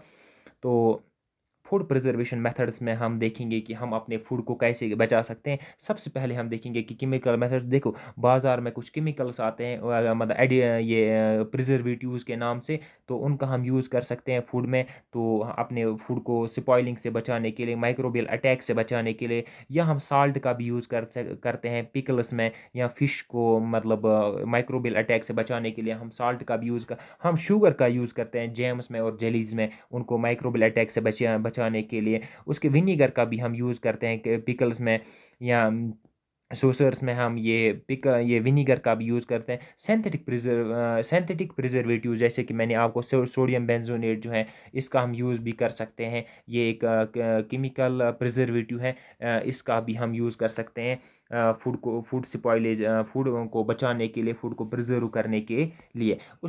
जैसे कि आप यहाँ पे देख सकते हैं। उसके बाद है हीट ट्रीटमेंट, मतलब हम मिसाल के अगर हमें खतरा हो कि हमारा कोई फूड आइटम जो है ख़राब होने वाला है, कोई चीज़ ख़राब, हम उसको हीट करेंगे। हीट करने से क्या होगा, उसमें जो ऑलरेडी मौजूद बैक्टीरिया या माइक्रोब्स होंगे, वो मतलब ख़त्म हो जाएंगे, वो किल हो जाएंगे उस हीटिंग प्रोसेस से। तो इस तरह भी हम अपने फूड को बचा सकते हैं। सबसे पहले यहाँ पे लिखा है पास्चुराइजेशन। पास्चुराइजेशन का मतलब होता है heating milk at 70 degree Celsius to kill bacteria. जब हम मिल्क को हीट करते हैं 70 डिग्री पे, किस लिए? ताकि उसमें जो बैक्टीरिया है वो किल हो जाएँ, वो मर जाएँ।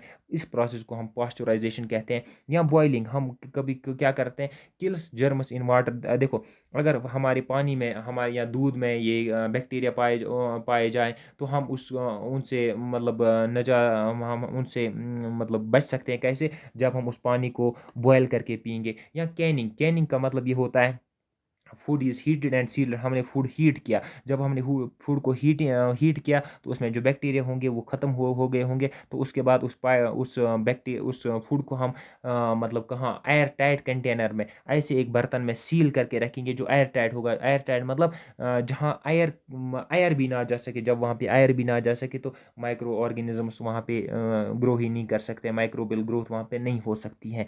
उसके बाद डिहाइड्रेशन। डिहाइड्रेशन मतलब अगर हमारे पास कोई फूड आइटम है, उसमें पानी पाया जाता है, हम क्या करेंगे, अब हम उसमें से पानी को रिमूव करेंगे। जब वहाँ पे पानी रिमूव हुआ, तो वहाँ पे माइक्रोबियल ग्रोथ नहीं हो सकती है। तो वही मैंने लिखा है डिहाइड्रेशन में या ड्राइंग में, removing water to stop microbial growth. हम पानी को जब रिमूव करते हैं माइक्रोबियल ग्रोथ को रोकने के लिए। जैसे कि आप ड्राई फ्रूट्स में देख सकते हो, ये आप देख सकते हो, ये ड्राई फ्रूट्स हैं।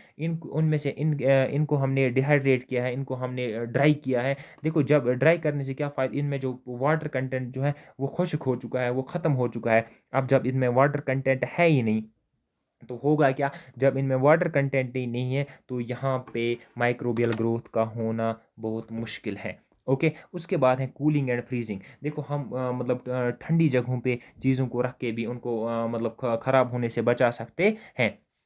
तो कैसे? रेफ्रिजरेशन, हम फ्रिज में चीज़ों को रखेंगे 0 डिग्री से 5 डिग्री तक, जो जब टेम्परेचर होता है, तो वहाँ पे माइक्रोबियल ग्रोथ या बैक्टीरियल ग्रोथ जो है ना वो स्लो होती है। और जब हम फ्रीज़ करते हैं किसी चीज़ को बिलो 18 डिग्री सेल्सियस, तो वहाँ पे बैक्टीरियल ग्रोथ जो है ना कंप्लीटली स्टॉप हो जाती है। ओके, नेक्स्ट चलते हैं वैक्यूम पैकिंग। वैक्यूम पैकिंग मतलब हमने किसी चीज़ को पैक किया, इस तरह से पैक किया कि वहाँ उसमें जितना भी एयर था वो सारा हमने रिमूव किया। जब रिमूव हमने एयर किया, तो किसी भी माइक्रो ऑर्गेनिज्म को रेस्पिरेशन की ज़रूरत होगी, तो एयर की ज़रूरत होगी। जब हमने वहाँ पे एयर ही नहीं रखा, तो माइक्रोबियल ग्रोथ वहाँ पे नहीं हो सकती है। तो यहाँ पे लिखा है removing air from packets to prevent oxidation and bacterial growth. जब वहाँ पे ऑक्सीजन ही नहीं है, तो बैक्टीरियल ग्रोथ हो ही नहीं सकती है, जैसे कि चिप्स में, नट्स में, चीज़ में। ओके, जैसे कि आप इसमें देख सकते हो, ये एक ये मशीन है, इसके ज़रिए से हम वैक्यूम पैकिंग करते हैं।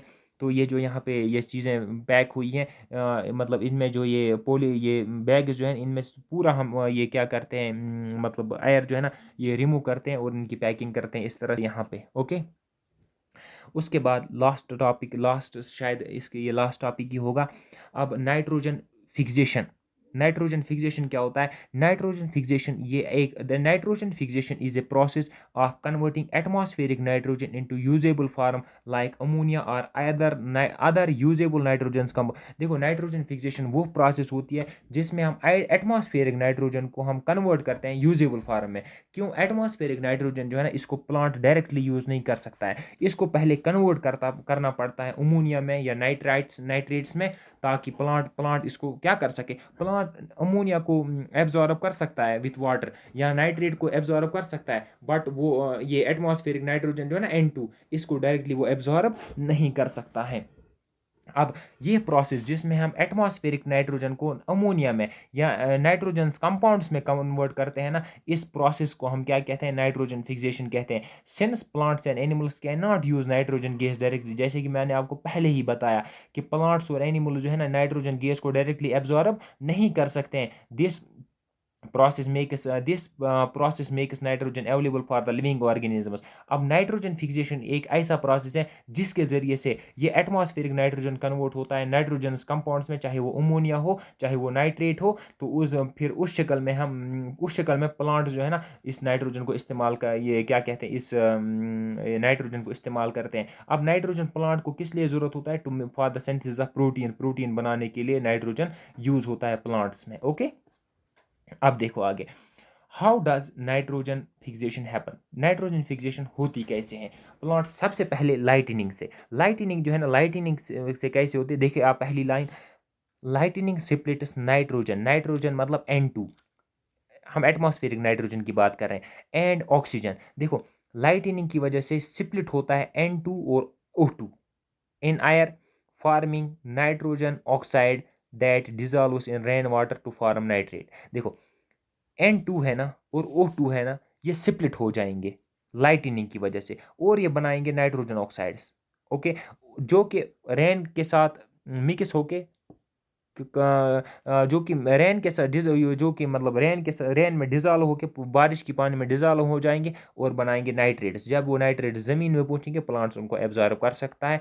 इस तरह से प्लांट्स में क्या पहुंचा, ये पहुंचा ये क्या कहते हैं, नाइट्रोजन पहुंचा। दूसरी बात है, दूसरा है बाय बैक्टीरिया। बैक्टीरिया भी ये काम कर सकता है, उसको हम बायोलॉजिकल नाइट्रोजन फिक्सेशन कहते हैं।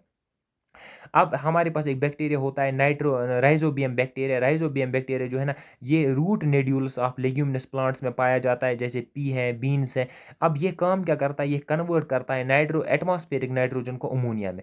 राइजोबियम बैक्टीरिया एटमॉस्फेरिक नाइट्रोजन की फिक्सेशन करता है और एटमॉस्फेरिक नाइट्रोजन को कन्वर्ट करता है अमोनिया में। ओके, उसके बाद तीसरी बात क्या है, हम इंडस्ट्री मतलब ह्यूमन मेड आर्टिफिशियली भी इसकी इसकी फिक्सेशन कर सकते हैं। अब उसी को हम कहते हैं industrial fixation. Factories produce nitrogen fertilizers, जैसे कि यूरिया है, अमोनिया है, नाइट्रेट्स हैं, ये बनाते हैं हम इंडस्ट्रियल प्रोसेसेस में। Okay, through the Haber process जो है ना, ये आगे जाके आप पढ़ोगे कि हाइबर प्रोसेस क्या होती है, लगभग 12th में आप पढ़ोगे। अब नाइट्रोजन साइकिल क्या होता है।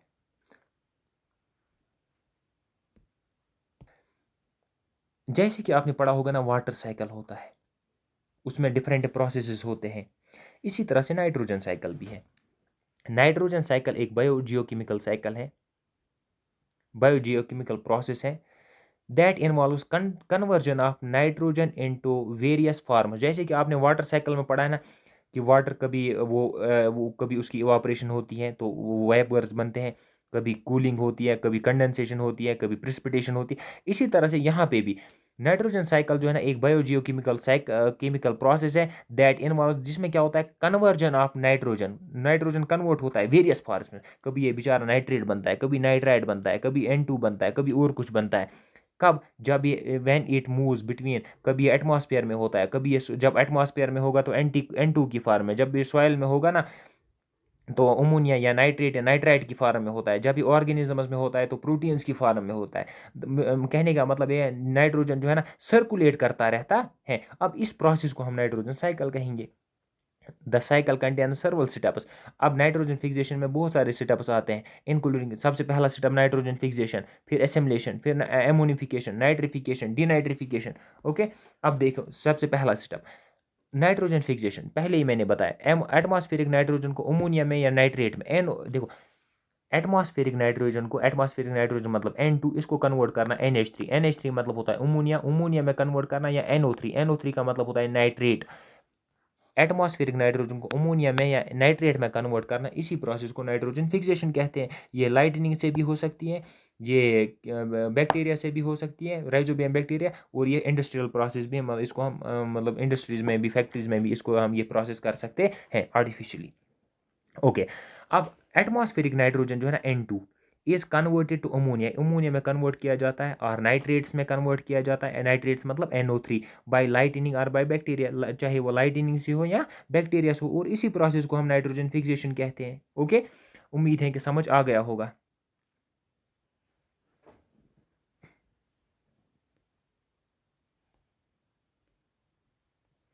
अब दूसरा स्टेप यहाँ पे है नाइट्रिफिकेशन। नाइट्रिफिकेशन मतलब होता है अमोनिया जो है ना, ammonia is converted to nitrites, ammonia is converted to nitrate. देखो जब अमोनिया देखो नाइट्रोजन फिक्सेशन में हमने क्या देखा था, N2 जो है ना वो कन्वर्ट हो जाएगा NH3 में।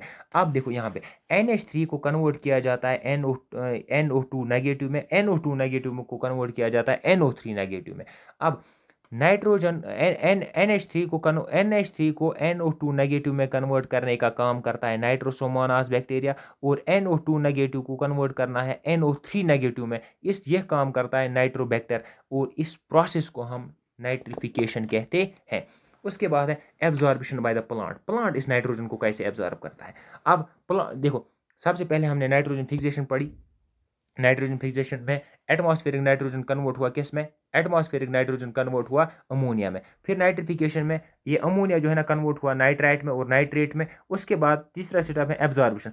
अब प्लांट इस नाइट्रेट को एब्जॉर्ब करेगा, plant absorbs nitrates from the soil to make proteins and DNA. अब क्या करेगा, प्लांट इस नाइट्रेट को एब्जॉर्ब करेगा सॉइल से और क्या बनाएगा, प्रोटीन बनाएगा और डीएनए बनाएगा।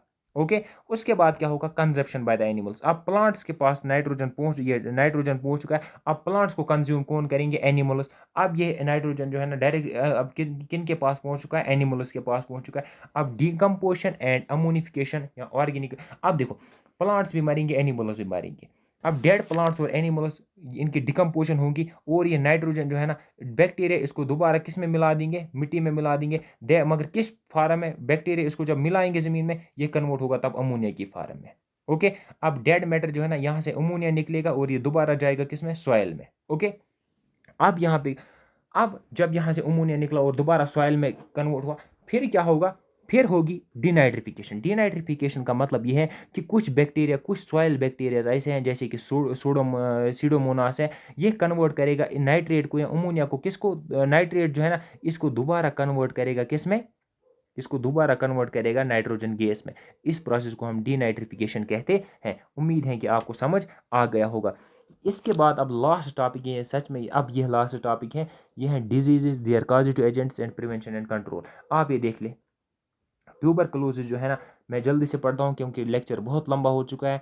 अब ट्यूबरकुलोसिस जो है ना ये होता है माइकोबैक्टीरियम ट्यूबरकुलोसिस से, और प्रिवेंशन मेजर्स क्या है वो आप देख लें, यहाँ पे लिखे हुए हैं। उसके बाद कॉलरा जो है ना ये भी एक बैक्टीरियल डिजीज़ है, ये होता है विब्रो कॉलरी से, ये पाया जाता है कंटेमिनेटेड वाटर और फूड में। प्रिवेंशन कंट्रोल आप यहाँ पे देख लेना। उसके बाद टाइफाइड फीवर जो है ना, टाइफाइड फीवर जो है ना ये किस बैक्टीरिया से होता है, सॉल्मिनेला टाइफी से होता है, और प्रिवेंशन कंट्रोल आप यहाँ पे खुद देख सकते हो।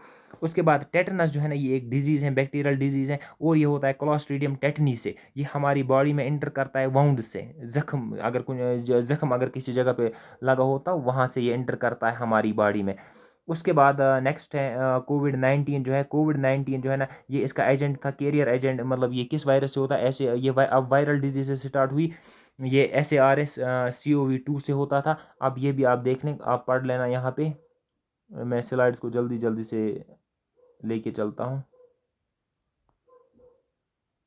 क्योंकि लेक्चर बहुत लंबा हो चुका है, क्योंकि ये चीज़ें ऑलरेडी मैंने जब हम अभी पढ़ रहे थे ये मैंने एक बार आपको बता दी हैं, तो आप इनको देख लें।